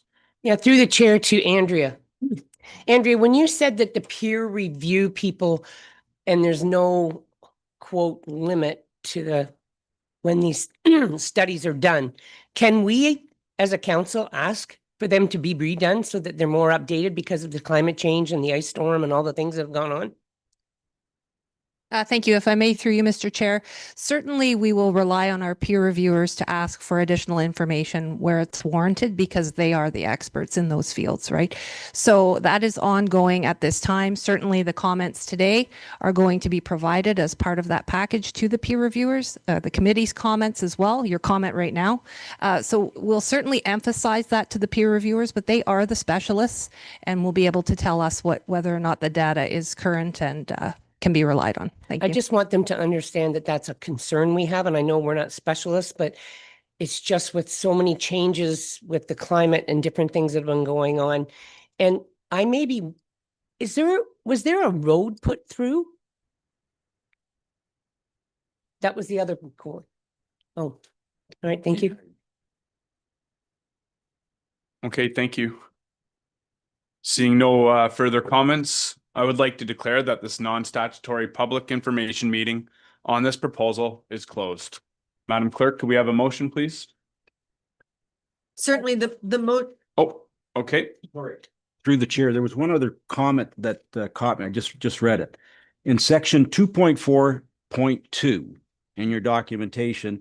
It said the boreholes did not fully penetrate the Recambrian basement.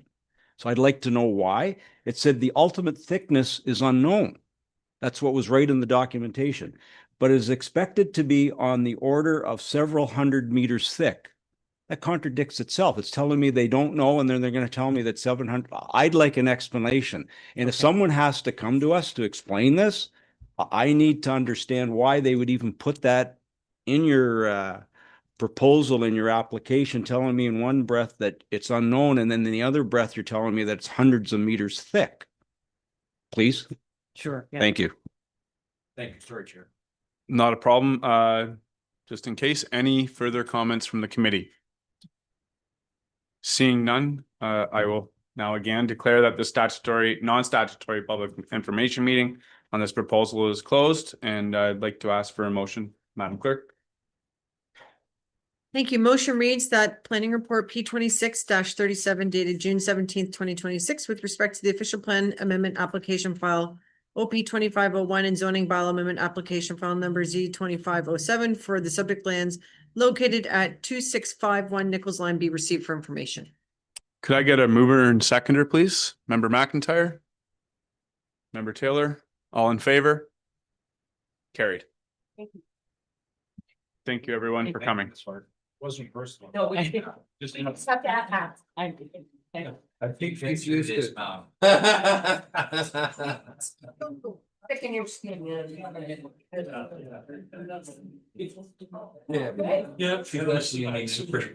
Okay, we will be continuing with the rest of our agenda. So I would like to ask for a little bit of calm in the room while you're exiting, while we continue with our meeting. So we're going to be moving on to item F 2.1. Okay, we'll wait a minute or two here. Oh, we jump right in from one into another piece of boat.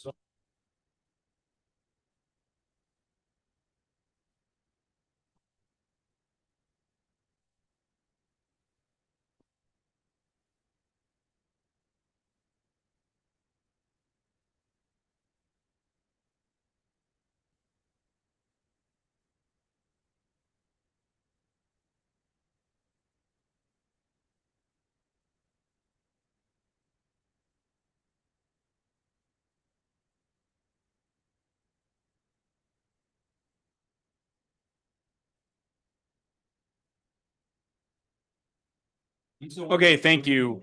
To the committee, we're going to be moving on to the next item on the business items. F.2.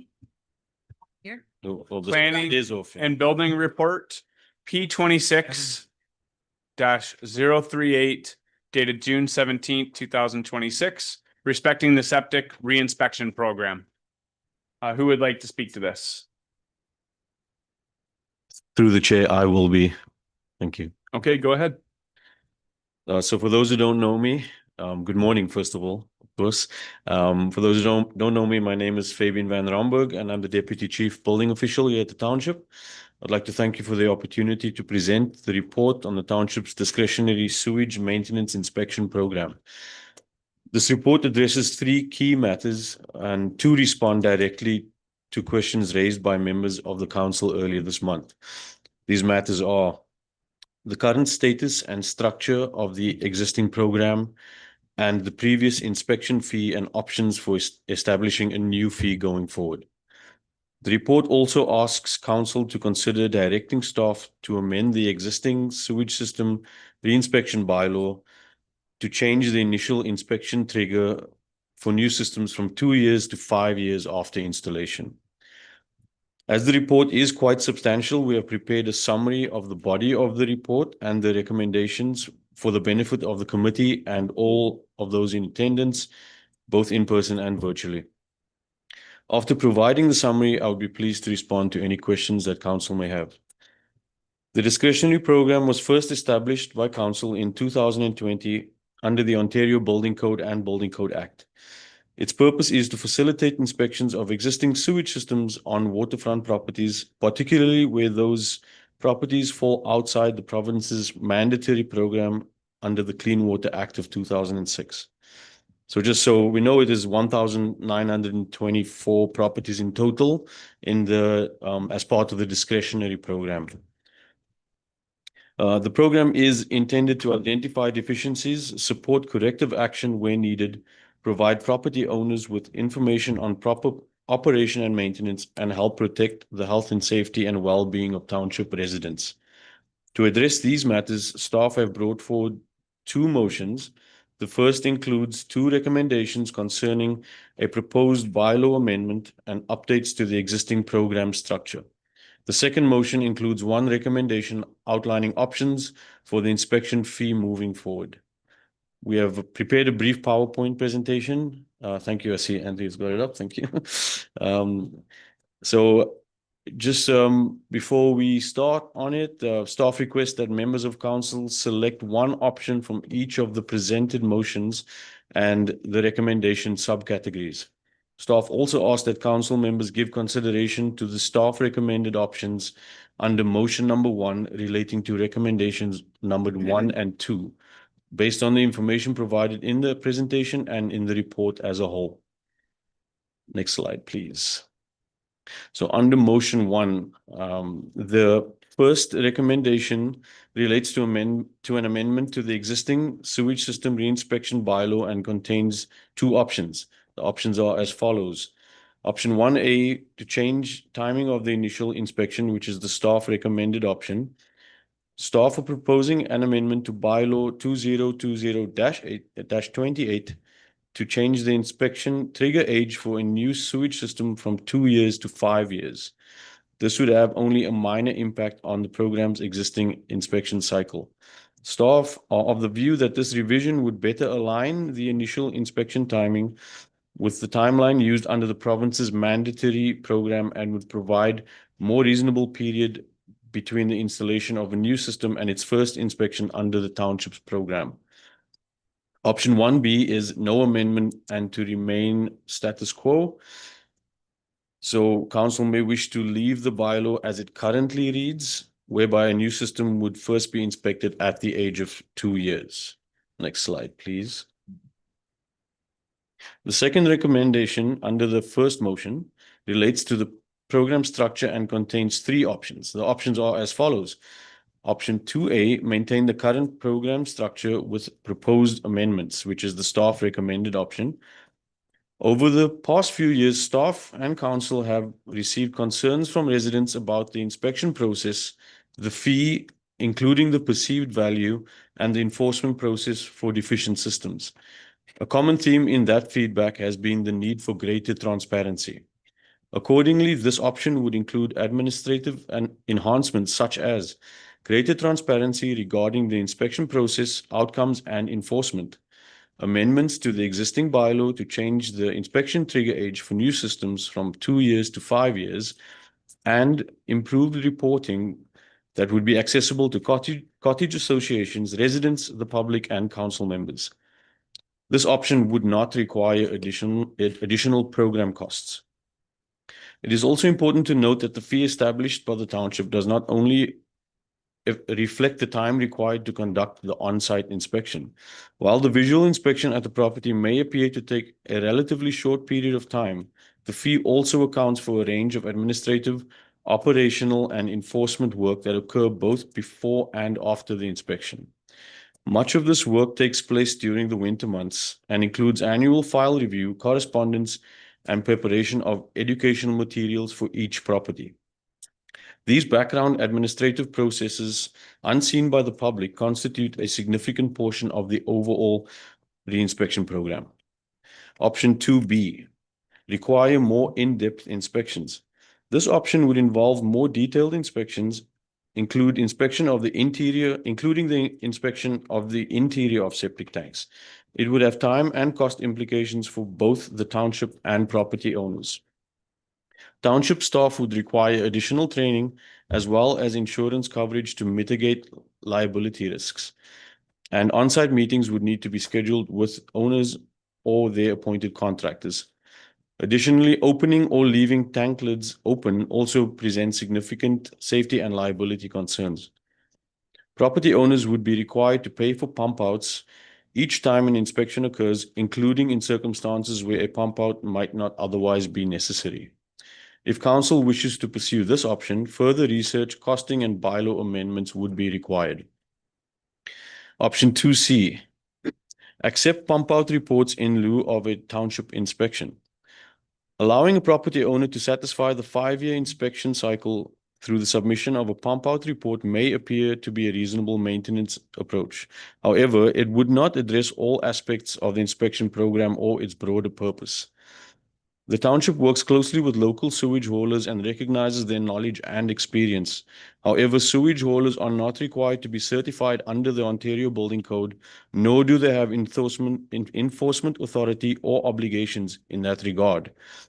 As noted in the report, many municipalities require pump-out documentation in addition to, rather than in place of, a municipal inspection in order to provide a more comprehensive assessment. If council wishes to pursue this option again, further research, costing, and bylaw amendments would need to be completed and reported back to council at a future date. So next slide, please. So at this time, I thought we could take a pause before we move on to the next motion, which is the second motion. If you want to ask any questions on the first one, if that works. Member Cox. Yes. I think what we need to all remember is the reason we did this. And the reason we did this was the council at the time said, we're worried about septic systems on certain water areas, and we need to have them inspected to ensure that they are healthy and not affecting the water quality. And that's where we were at. And then it's kind of evolved, I think, because we were just looking at, from what I can remember, is that it would be self-sufficient, it would be cost recovery, and we go out and we inspect and we give the information and it would come back to us. Now we've evolved. And I'd like to talk about the fact that maybe we should do these motions one at a time. So if we do the first motion, which is changing it from 2 to 5, I would like to do an amendment or ask that it be go from 2 to 10. The new septic systems that we're putting in today are much more efficient. And right in the report, it says the most ones that are they worry about are the 40-year-old ones because they're very deficient. And other municipalities do that. But if we do that, so if we decide as a council we want to do that, then that skews the numbers. And Fabian, you said that there was 1,900 and some total, whereas in our report, That's correct. in September, it said there were 2,060 properties within the scope. 283 are exempted under the sewage maintenance inspection program, and this includes tertiary sewage system and systems which are 2 years or less. And then we go to, if we go to the 5-year, they're going to be 15 less. So I'm assuming if we go to the 10-year, there will be many less. So I think council needs that number before we can decide on anything. But I do want to ask, and I gave you the heads up, is how many discretionary properties are there and how many mandatory properties are there? So in total, there are 169 mandatory. Okay, 169. That includes exceptions. So exceptions would be that would be the 2-year exception. Yeah. And tertiary systems. Okay, and so the discretionary are? And then discretionary is the balance. So discretionary would be 1,924. 1,900. Okay, so, and I'm not speaking on behalf of anybody here, but I think if we go in order of these motions, we are going to, if the council agrees that it's 10, then we're going to get to 2A, which is, sorry, could we flip back to 2A, please? Or what, yeah, we go, if we change that and then we go to 2A, it's providing more detail and that. Maybe we can look at that one too, but I think the biggest one is we won't be able to do the third motion about the cost because we won't know exactly how many properties need to be done. And this is my concern. My concern is we started with just septic inspection on waterfront properties. We had one deficiency. I have read in Tiny's, and they put out sewage system letters and they do the whole thing that we do too. They also do a report and they send it out. They also send out to their ones, which we are now would do if we picked that one. But the other one they do too is, oh, sorry. They do the letter in and they encourage, they also ask that anybody who is in this area that has been re-inspected, send in their pump out information. And I guess they put that on record, and it makes sense because then if somebody comes in and says, I'm buying this house, this person has no idea when it was put in because they're the fifth owner. They haven't pumped it. Do you have any information? We have that. And we know then what they're doing and we know how safe it is. So I guess what I'm bottom line saying is, I think, in my opinion, I think we need to look at the two, but it has to go back. We need to make this program cost effective and efficient. I don't know how we're going to do it, but we need to get back to the point of this program, what it was first done for. It was to inspect, send out, and come back. And it has evolved into 20% or 30% difference, which means now it costs more. And what we're charging for our septic re-inspections is also adding in that other extra that's being done in the program. Thank you. Member Burkett. Thank you through the chair, and thank you, Fabian, for the report. Well done. Thank you. I struggle with inspecting a system that's 2 years old. I struggle with inspecting a system that's 5 years old. I struggle like 10 years would be okay with me, but that makes more sense than doing it 2 and 5 years. These systems are very expensive to maintain or to build, sorry. They function very well. And 10 years even is too soon, but I'm happy if the rest of us are okay to go 10 years. I'm happy, but I can't vote now not knowing how many, what the cost would be and how are we going to make it revenue neutral if we're going to go, if council decides to go every 10 years. Because originally when this, well, I'll just keep it at that. I'm not going to say anymore.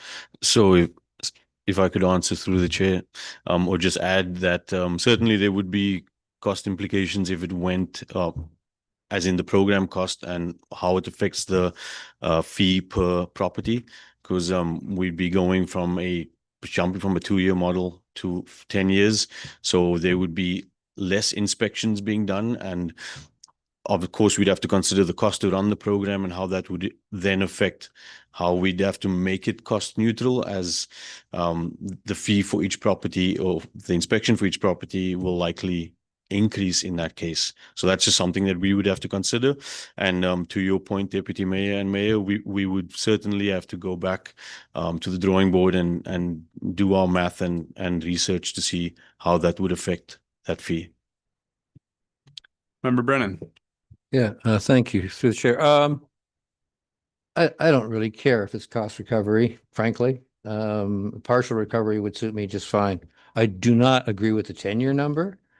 People are supposed to be pumping out about every 4 to 5 years. This was a big issue with the STRs, which we've already thrown 130,000 into. And, they're saying, oh, capacity. So it's a big deal out there for certainly a portion of our residents. So 5 years is not a big deal. And it doesn't matter how good the system is. If you overload it and you don't pump it, it's not going to work properly. Any other members? Member Taylor? Yeah, I think if it's a new system, 2 to 5 doesn't cut it. So I think I could live with 10 as well. Member McIntyre? I put one in my cottage last fall. It cost me $30,000. It better last more than 10 years. I'm in favor of the 10 for sure on this point. No one's saying the system doesn't last more than 10 years. But if your tank is overburdened, it doesn't matter how good your technology is, right? The system will last 20 to 30. They're designed for 20 to 30 years use. They're also designed to be pumped out every 4 to 5 years. That's what you'll read anyway. That's all I'm saying. So I'm not saying your system's no good. It's just that you can overload it in 5 years, in which then it will not be performing properly. That's what my point. Member Burkett. Thank you to the chair. Not to, no disrespect, but I can tell you, if these places are overloading their septic system, guess what happens? It backs up into the house. So it self-regulates. They'll have to get it pumped. It will self-regulate itself. It will. It will. Like, if they're that irresponsible, where like they're gonna get it pumped. Member Cox. And further to that, through the chair, we're not, if the people who have one that is 5 to 10, when they get it pumped, just because they're not inspected, they still can get it pumped and send in that they had it pumped. So we'll always be on record how often that was pumped. So if they do find something at 10 or 12 and it hasn't, then they can say to them, you didn't. But most people, if they're told that, they will do it. And as the mayor said, there is definitely a repercussion if you don't look after your septic system. Thank you. Member Cox. Did you want to speak to this? No problem. I guess I'd ask staff, in your professional opinion, what would be the difference between inspecting between 5 years and 10 years for a septic system? Would you see a lot of deficiencies that would come up between that time? Sorry about that. Through yourself, Chair. So I think to many of the points that have been made, there could well be no difference between a system being inspected at the 2-year mark versus the 10-year mark. Generally, the systems are designed to last a long time, and if they are maintained and well taken care of, then there should be little to no difference. And again, it all depends on homeowner maintenance and care. Which it just makes it more tricky to inspect these, or maybe that's more of a reason to inspect these and provide the public education that we try to really push hard, because as we said in our report, not everyone really knows or is educated about how to operate a septic system, or maybe moved from an area where there was no septic system and now they have one. So really it comes down to that. And if it's someone who grew up on a septic system and knows how that works and how to treat it, there could be no difference between those two time periods. And then just to follow up, if it's okay, just to follow up, I guess the suggestion is being made that people voluntarily submit their pump out reports. Would there be any way to ensure compliance to that? Like, would we require it from a resident, or would it just be a nice to have? Through yourself, Chair, it would certainly help. We advise or try and advise people that, it is recommended to pump your system around the 5-year mark. That also depends on different factors. So a 2-person household might have a different use than a 7-person household, certainly. So it would help, and that is something that we could consider. There are other municipal comparators, or that where precedent has been set that pump out reports have been requested.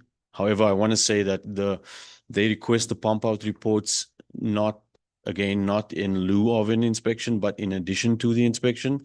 And actually, to add to that, one of our exceptions in our bylaw is that if you submit your inspection for your tertiary treatment system, that you have a zero fee involved. So it's an exception to the program.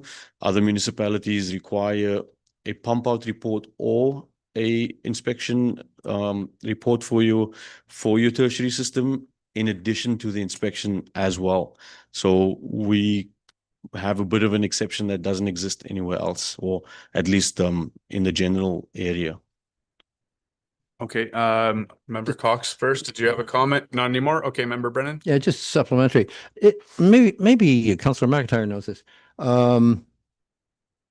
When you sell a house in Ontario, is it not a requirement to do a pump out? Yep. It is, right?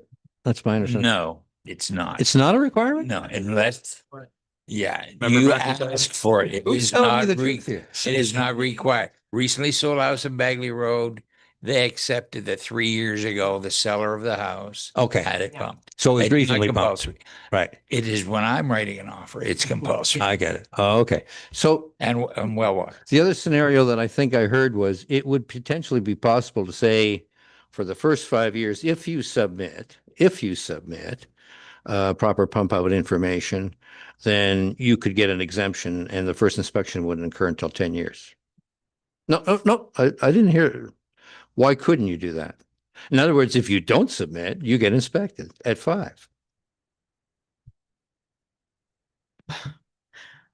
Again, that I think that's part of that 2 to 10 year kind of view where we spoke about earlier that there could be no difference. So there could certainly be some kind of scenario where that does exist.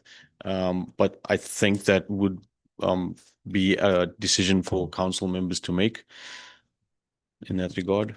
Member Taylor? Yeah, I think we're jumping to 2C, but since we're talking about pump outs, I've always maintained that when we get a pump out, it should be worth some credit somewhere, whether what Member Brendan's saying that, yeah, you don't get inspected 5 years, this will give you another 5 years. So I think it should be of value somewhere in the system. And from the people that I've talked to on Gloucester Pool and other areas, that anytime they've done a pump out, they email it to the township and it's on file. And that might be a good practice to follow, but that maybe is in option 2C here. Member Cox? So could we do that first motion and get something on the table here so we get moving on something? Madam Clerk? So we don't get lost? Are there any other comments from members of council at this time? No? Okay. Madam Clerk? Okay, so through you, Mr. Chair, so the request is basically to split the motion. Get a report. So the motion then will be that the planning and building report P 26-03 dated June 17th, 2026, respecting the septic reinspection program be received, and further that staff be directed to bring forward an amendment to the existing septic reinspection bylaw to change the inspection trigger age for a new system from 2 to 10 years. As outlined in.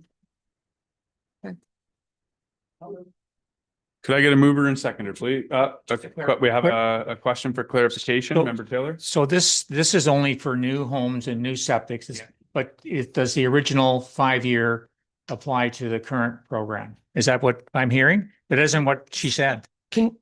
Pardon?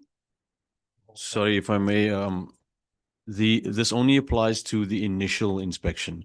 So if you install a new system, your first inspection will occur at the 10-year mark.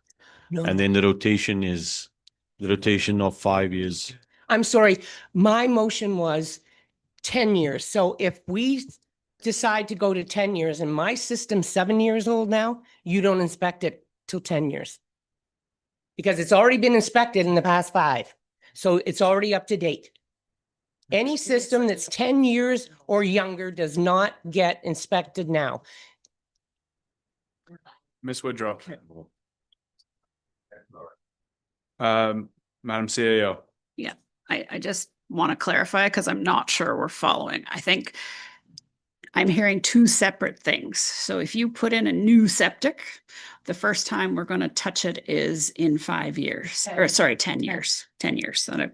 But the regular program continues at 5-year intervals. So because they could be 40-year-old septic. So every 5 years, Yeah, that's not what I'm saying. I'm saying that if you have a new one, if you have a septic system between 1 and 10 years old, as of the day we decide how we're going to run this program, you don't need to be inspected until it's 11 years old. Because it's already been re-inspected in the past 5 years with the way this system has gone. So you have a 10-year-old, a 9-year-old system, you don't need to be inspected until it's almost 11 years old.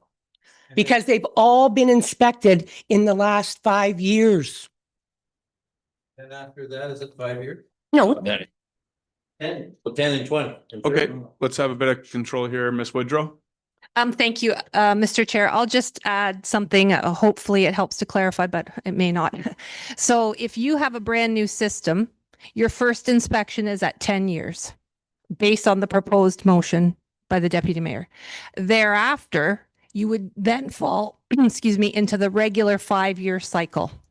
So it's your initial inspection for a brand new system would be 10 years. After that, you would fall into a regular cycle in line with a regular 4 to 5 year pump out maintenance program. So if I may add to that. Member Burkett. No, the way and correct me if I'm wrong through the chair, we've already done the whole system. We've already done the 5 years. It came in effect 2020. We've done a 5-year layout. We know the ones that are at fault. Okay. Moving forward, if this motion moves forward, we won't do any inspections now for 10 years from today. Because we've already done we've done one whole complete round of inspecting every one that was in the areas that we did inspect. So if it passes today, the next inspection wouldn't be for year 10. It would be 10 years from now. We'd start the inspection system or inspection again in 10 years. Is that correct? Okay, go ahead. Member Cox. Okay, what I'm trying to say is we were going to go from 2 to 5. So now we're going to go from 5 to 10. No, but that's not what I'm talking about, because what I see in my head is we have done this. So if there's a system out there right now that's 5 years old, it's been inspected in the past 5 years. So it doesn't need to be inspected for another 5 years, because until it's after it's 10 years old, then maybe we go in and we do an inspection. This is what I'm trying to get to. All I know is that Tiny Township has a 10. They may go with new to this. But in my opinion, if I've had my system checked at 5 years and there's no deficiencies, and we've only had one deficiency last year, that says to me that these systems are working. So you would inspect any system, whether it's brand new, put in 3 years ago or whatever, after 10 years, you would inspect that system. This is why we need a report back, because we're not all clear. Some are starting here, and this is why this whole thing is convoluted. It was very simple. All we wanted to do was do a septic reinspection program, and we did it. And we've had one deficiency. I can't sit here and say we can't do it anymore, because we may need to do it. We probably do, but we've got to make this work so that it's cost effective. That's my job. I have to be fiscally responsible with programs. We look at things all the time, and we need to make this program fiscally responsible. Tiny Township does them, and you have it in a report here, $112 every 5 or 6 years. Mandatory has to be 5. All I'm saying is we need to fix this to go back to the way we started. Madam CAO. Thank you. I'm following Councillor Brennan with my hands over my head because I don't know where to go this. But please don't ask us for another report. We have brought you 10 reports now on this subject. You're not in agreement with what you want. So make a decision. If it's you want to end the cycle and you want to revisit it in 5 years, that's fine. If you want to go from not inspecting new systems from 2 years to our suggested 5 to 10, that's a decision you can make. If you want to inspect everyone once every 10 years, that's a whole different program than where we're at. We would have to start from scratch. But you're all over the place, and we've done so many reports, and it's taken so much staff time and provided so much anxiety. Please just make a decision. You're not all going to agree, and that's fine, but get together, figure out what you can agree on, and make a decision, please. Member Cox. Your first comment was leave it and come back. We can't do that. That's a reconsideration. Member Burkett. Thank you. Through the chair. I think I got it now. So and again, this is what I'm understanding. We've done the first round. We've done a 5-year inspection of all the ones that needed to be done. We found one deficiency. What the deputy mayor is looking at is extending it to 10 years, which would mean we wouldn't have to reinspect any of these ones that we've done for another 5 years. Okay. That's all. And I think in that motion, so that means there'd be none done for the next 5 years. Yep. Madam CAO. Yep, that's probably an okay motion. It's a different motion.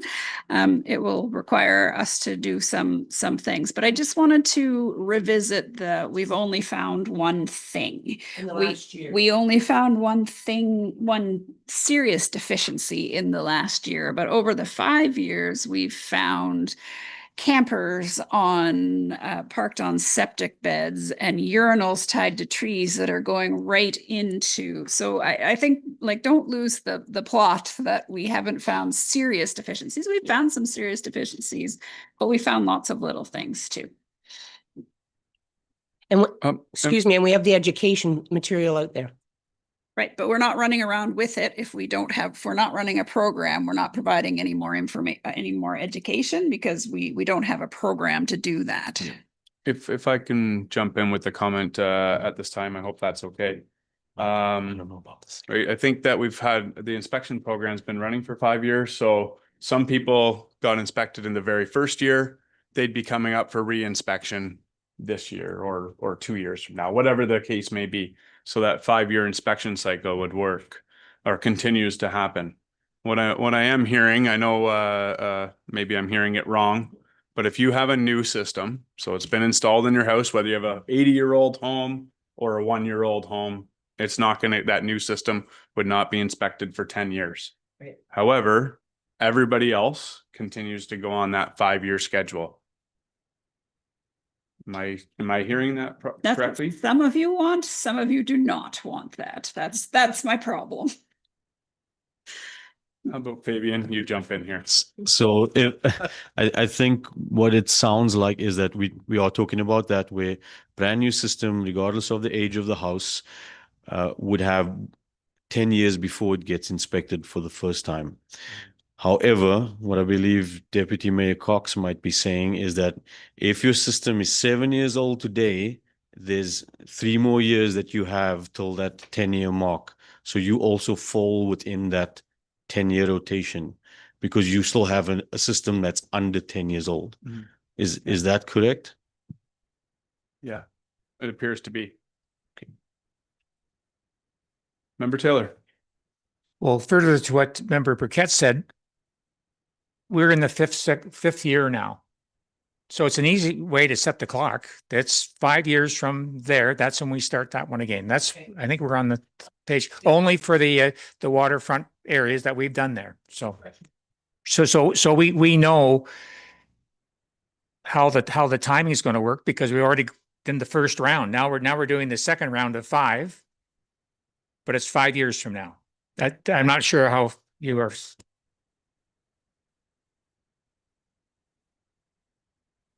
Okay, so maybe if I can try to summarize. Yeah, please summarize that. We're asking for new systems to be inspected only after 10 years. If they've been inspected before, they would not be inspected again until the 10-year mark. And then we're also asking that the whole program be put on hold for a full 5 years. And be reinstated in 5 years. And then be relooked revisited in 5 years' time. Okay. Just a quick question. And okay, go ahead, Member McIntyre. A new system, when you put it in, is inspected. So that's the start date for the 10. Yeah. Is that okay? That's fine. Okay. Are there any questions about what's being put forward by members of council from staff? So when you say the whole system is put on hold, what does that mean? I guess, you know, again, I'm only summarizing what I'm hearing up here, is that we're not going to have a septic inspector for the next 5 years. And that in 5 years' time, we'll look at having another septic inspector join the township. Or have it done by a consultant, RFP. Or have it done by RFP through a consultant. Member Taylor? Yeah, I need just a little further clarification. So looking at the inspection report here, it's attachment 4, page 140. So when you do if you're non-compliant, there's an order outstanding. So my question is that with the building department or with the septic inspector, or are they both synonymous? So what I'm question is, there are some that are outstanding. How are they going to be addressed if we do something with this motion? We shouldn't forget the ones that are deficient now. Through the chair, at the moment, it is through the septic inspector only. Those ones that require enforcement. Those tasks if it wasn't the septic inspector, would have to be absorbed by the building department. So that's and that's my answer as of now. We'd certainly have to look further into that and how that would work. But that's all I have for that. Yeah, just to jump. So it says like on the, it said an order can be placed through property standards or the Ontario Building Code. So so you're saying it's not with the building department, it's with the septic inspector. We enforce through the chair, we enforce using the Ontario Building Code. So it would always be we'll always have the ability to enforce it through our department. It's just that, right, obviously, of course, we have a resource at this time who does that for that purpose. Yep. Madam CAO.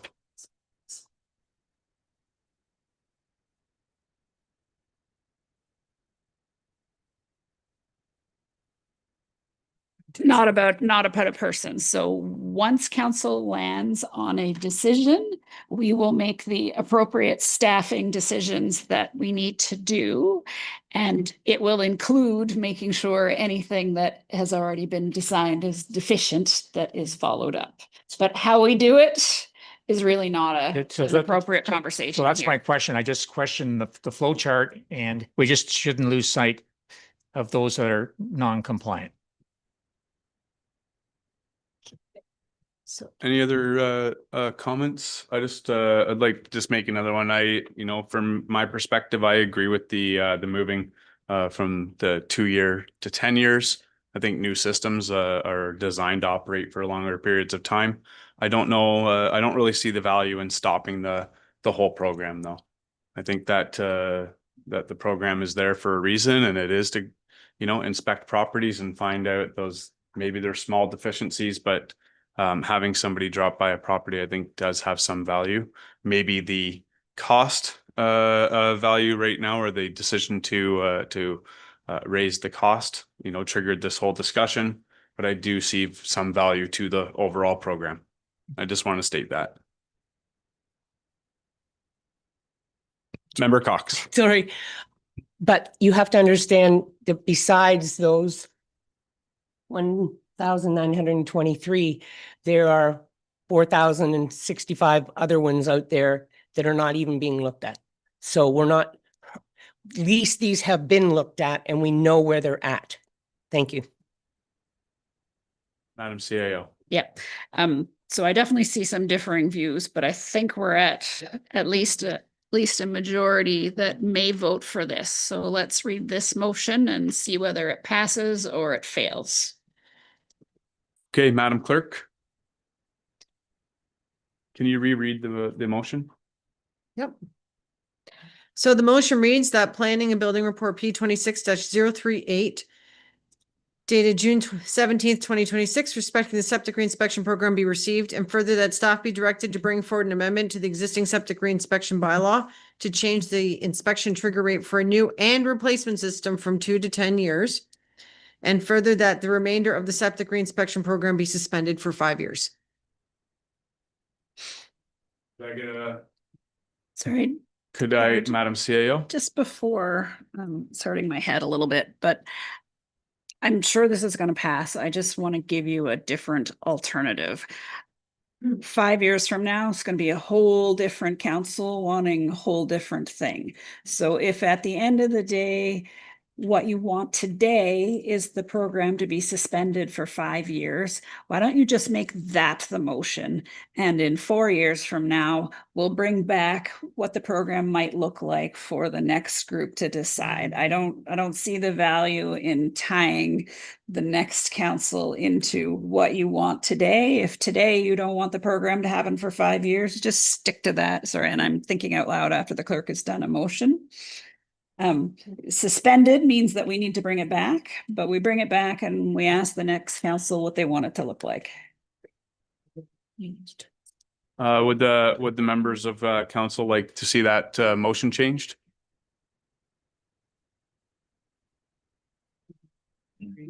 Madam Clerk? How is it reconsidered? I'll tell you.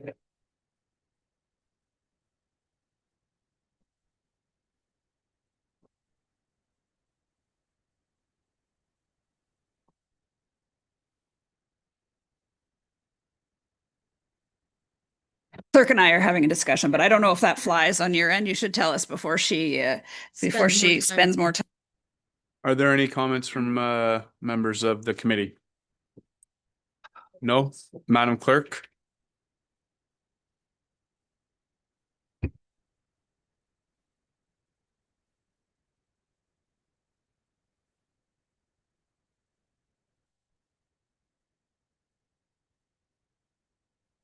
Okay, so based on that, I still have the other one. So the idea that based on and bear in mind, the last motion was never tabled yet. It had just been read, so it had not been moved and seconded. So council has the ability to continue to tweak this. So if council, and to the CEO's point, if council is just going to spend the program, then staff can report back in 5 years to the council of the day about whether or not that updated program has the 2 to 10 year piece. I mean, any other program changes that staff want to propose at that point in time. So the CAO is saying if council wants to just suspend the program for 5 years, then suspend the program for 5 years. So we can I can put the paragraph back in about the 2 to 10 for new and replacement septics. Or we can leave it as is. It's entirely council's direction. This is your motion. Understand? Member Cox? I don't understand the difference. I do in a way. I do in a way, but I don't. The fact is, we're saying that a new system is good for 10 years. If that's not important, I think it is. I think those are important things. So it should be. I'm sorry. We're suspending it for 5 years, either way. That doesn't mean that the next council can't bring it forward. Does it? Madam CAO? It doesn't, but what's the point in making decisions around what the program looks like next time when you're not sitting at the table? May I respond?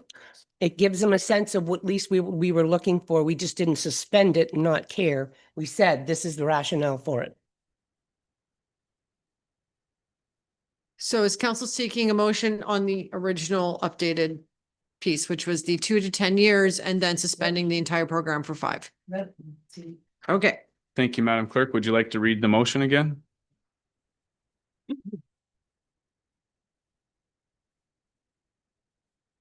Okay, so motion is that planning and building report number P26-038 dated June 17th, 2026 regarding a septic reinspection program be received. And further that staff be directed to bring forward an amendment to the existing septic reinspection bylaw to change the inspection trigger age for new and replacement septic systems from 2 to 10 years. And further that the remainder of the septic reinspection program be suspended for 5 years. Could I get a mover and seconder? Member Cox, Member Burkett, all in favor?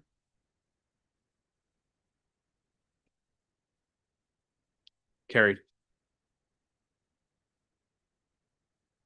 Madam CAO? Thank you. So I don't think we need to do the rest of the motions here, but we do need a motion. And I'm thinking on the fly here, and I'm hoping Andrew, I know Andrew is watching online, but oh, he's at the back. We need a motion that says that all costs incurred to date be funded from some reserve that Andrew's going to tell me in a second, because we've been working at septic inspections since January. We haven't billed anybody. The building department definitely doesn't have it in their revenue to absorb. So whatever costs that we incur to date and in wrapping up this program need to be approved to be funded by whatever reserve Andrew says. The work. So we've got that. Member Cox? How can we say if we don't know what the costs are? Madam CAO? I'm sorry, but there are going to be costs in there that I'm not going to be able to talk to you about. So whatever the number, I don't know how many we've done to date. We were planning to bill 370 per, however many we've done to date. I don't know, 150. I'm guessing. So it's that plus whatever costs it takes to wrap up the program. But I need the authority to be able to spend that money. Motion. Mr. Plunkett?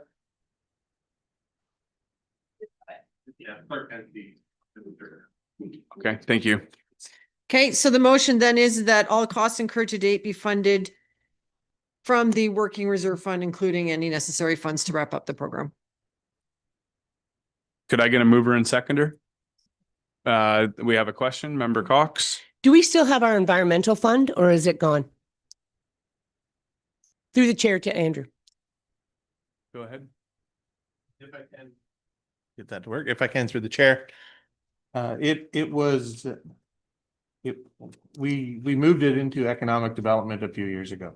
Okay, thank It you. is gone altogether. Okay, thank you. Okay, could I get a mover and seconder on the motion? Member Burkett, Member Cox, all in favor? Your bill. Carried. Thank you. Might I suggest a lunch break at this point? Yep, we're going to be taking a brief lunch break. We'll be returning approximately 12:45 to 12:50.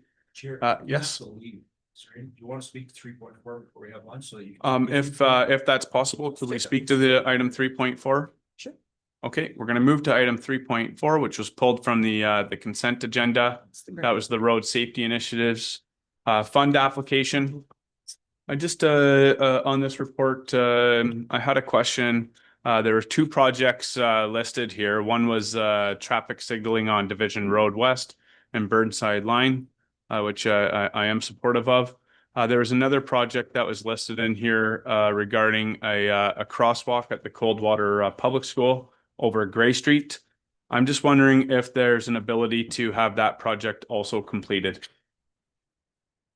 using this fund. Go ahead. Thank you through the chair.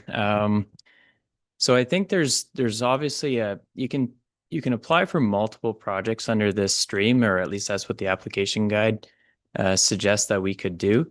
However, the funding cap is pretty small. Well, it's not small, but it's not infinite. So we can apply for just a single project, the traffic signals at Burnside and Division. And that would consume basically all of the available grant funding. So I think that would be a recommended approach. However, obviously take direction from council, but that would satisfy the grant application. The project itself, the second one, the Gray Street, this is a long-term desire for the township through our transportation master plan. So that could be considered, at any point through a normal capital project. Okay, so okay, member Burkett. Thank you through the chair. Derek, we have a set of lights somewhere. Is there no way that we can we have lights at Marchmount, we have lights at Severn Shores, and we do have a set of crosswalk lights. So, I'm in favor of having them, if we can, this year installed as part. Do we have to actually tell them or apply for the grant for those lights when we already have them in stock?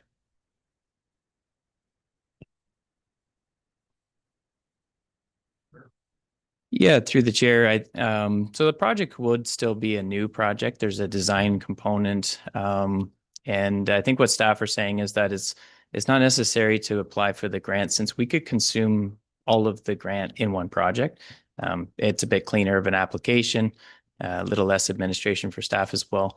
But perhaps Deputy Mayor also has a question. Well, Cox? yes, sorry. Yep.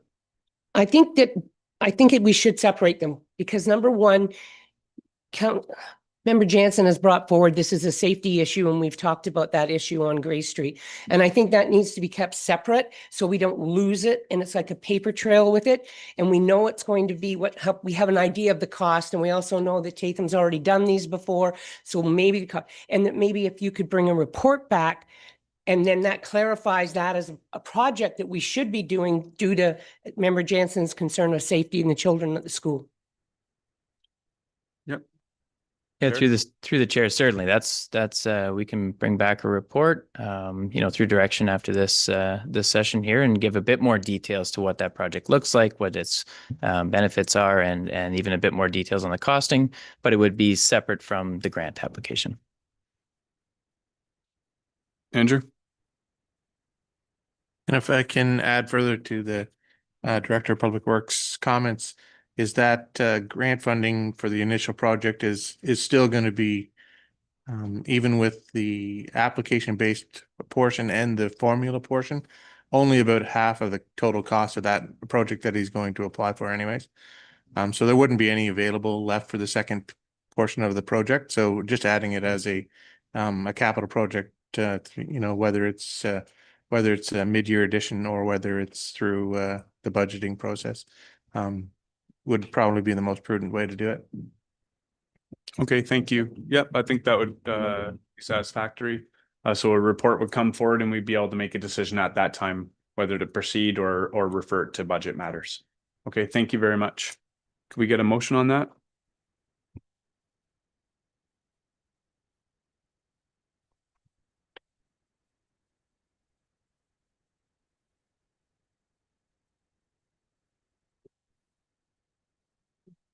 Yep, no problem.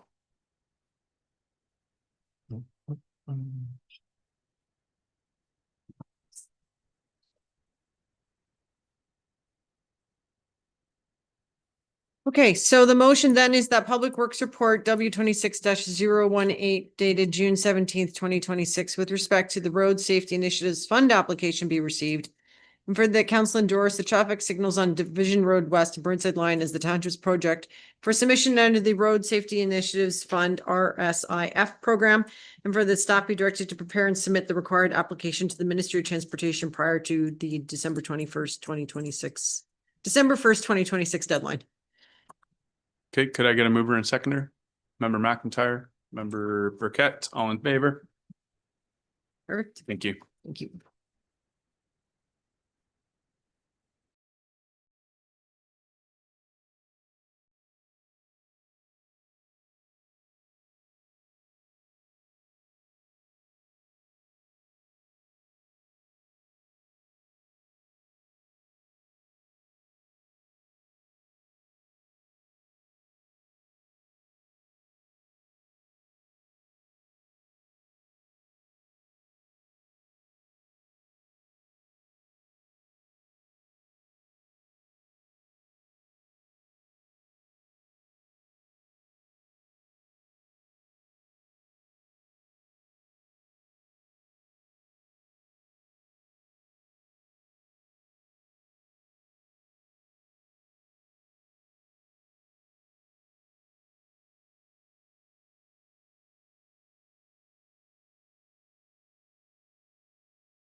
Okay, welcome back.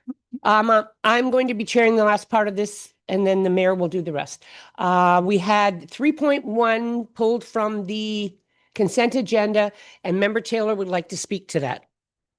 Thank you, Madam Chair. I just have a question to the authors here. And I think they're here, Andrew and Garrick. So what happened from the first recommendation to the second one?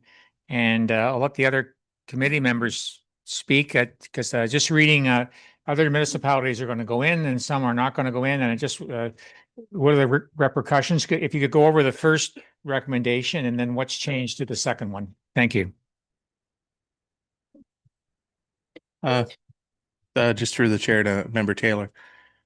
The issue with the original submission is we based it off the guidelines that were produced by the province.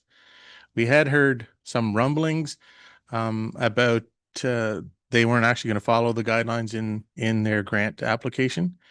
And I guess unfortunately, some of those rumblings turned out to be actual facts. So the province actually came through afterwards and said that they're going to maximum grant you'll be able to receive is 90% of the relief that you give up as opposed to the value of the project. And for us, there's no advantage to us to apply for a grant for a $20 million project that we couldn't afford to build now on our own to finance it. Because all we do is get approximately, I think we said 3.24 million in potential grant funding. And we would in the next 3 years collect normally about 3.6. In the event that it didn't spur on development, and let's suppose for some reason the developer of the area went out of business and no building permits were pulled over a couple of year period of time, then the grant would actually be reduced because if we do not prove that we've generated as many DCs as we said we were going to in that period of time, the province is also going to reduce your total grant funding. And the grant funding is going to be received, it would have been received over milestones, and those milestones would have been greater than the 3-year period of time. So the only incentive, ultimately the only incentive of this grant application now is to try to get, at the cost of the taxpayer, spur on development across the province.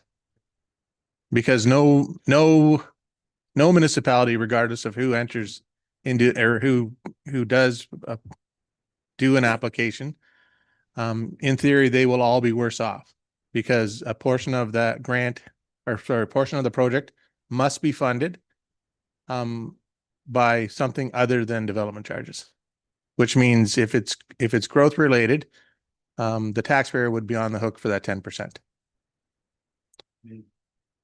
Minimum, yes. Because the maximum grant you can get was 90%. Member Burkett. Thank you, through you, Madam Chair. So Andrew, my only fear, if we don't apply for it or do it, I'm worried that the province may blackball us. Is there Unfortunately, that's I guess a political choice you have to make. If we did, we're running out of time, but if we sent in an application now, I don't think we wouldn't be able to sign the transfer agreement because we wouldn't be able to afford the project. So there would be, there's absolutely, I'm guessing it would be worse if we waited until we were approved for a grant and then realized we couldn't finance it otherwise. Supplementary, if I may, through you, Madam Chair. So I wonder how other municipalities, what changed, what's different with ours versus what's the difference in it that ultimately I'm going to say there is no real difference other than, someone like Innisfil can apply for a $20 million project. In a 3-year period of time, they generate 20 million in DCs. Yeah. So because they have that much more development happening, right. It's kind of, because we are the more rural one, we do have a significantly less growth, and our projects are just as expensive as as some of theirs, unfortunately. So Andrew, if I may, just through you, Madam Chair, so the wastewater plant and cold water, like if we don't do this, are we still able to apply for funding for it? If it Absolutely. We comes can apply for available? Still other there won't- funding. And okay. And one of the things we did here in the meeting, AMO had a webinar, the ministry staff were there to answer questions.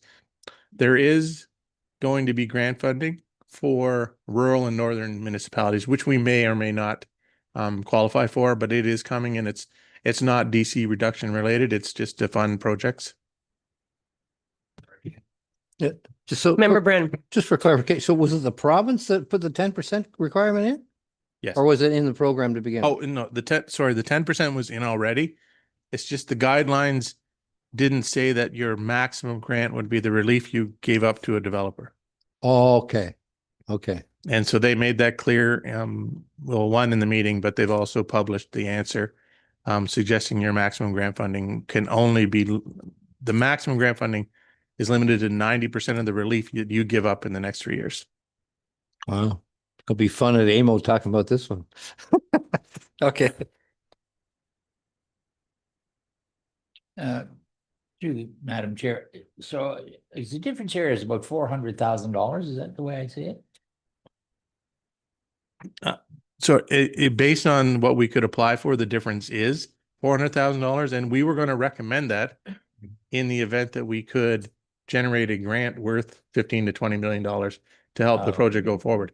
But for $3 million, we wouldn't have the alternate financing for the project. So it would still be 10 to 15 years out before we collected even remotely enough DCs to consider it. Thanks.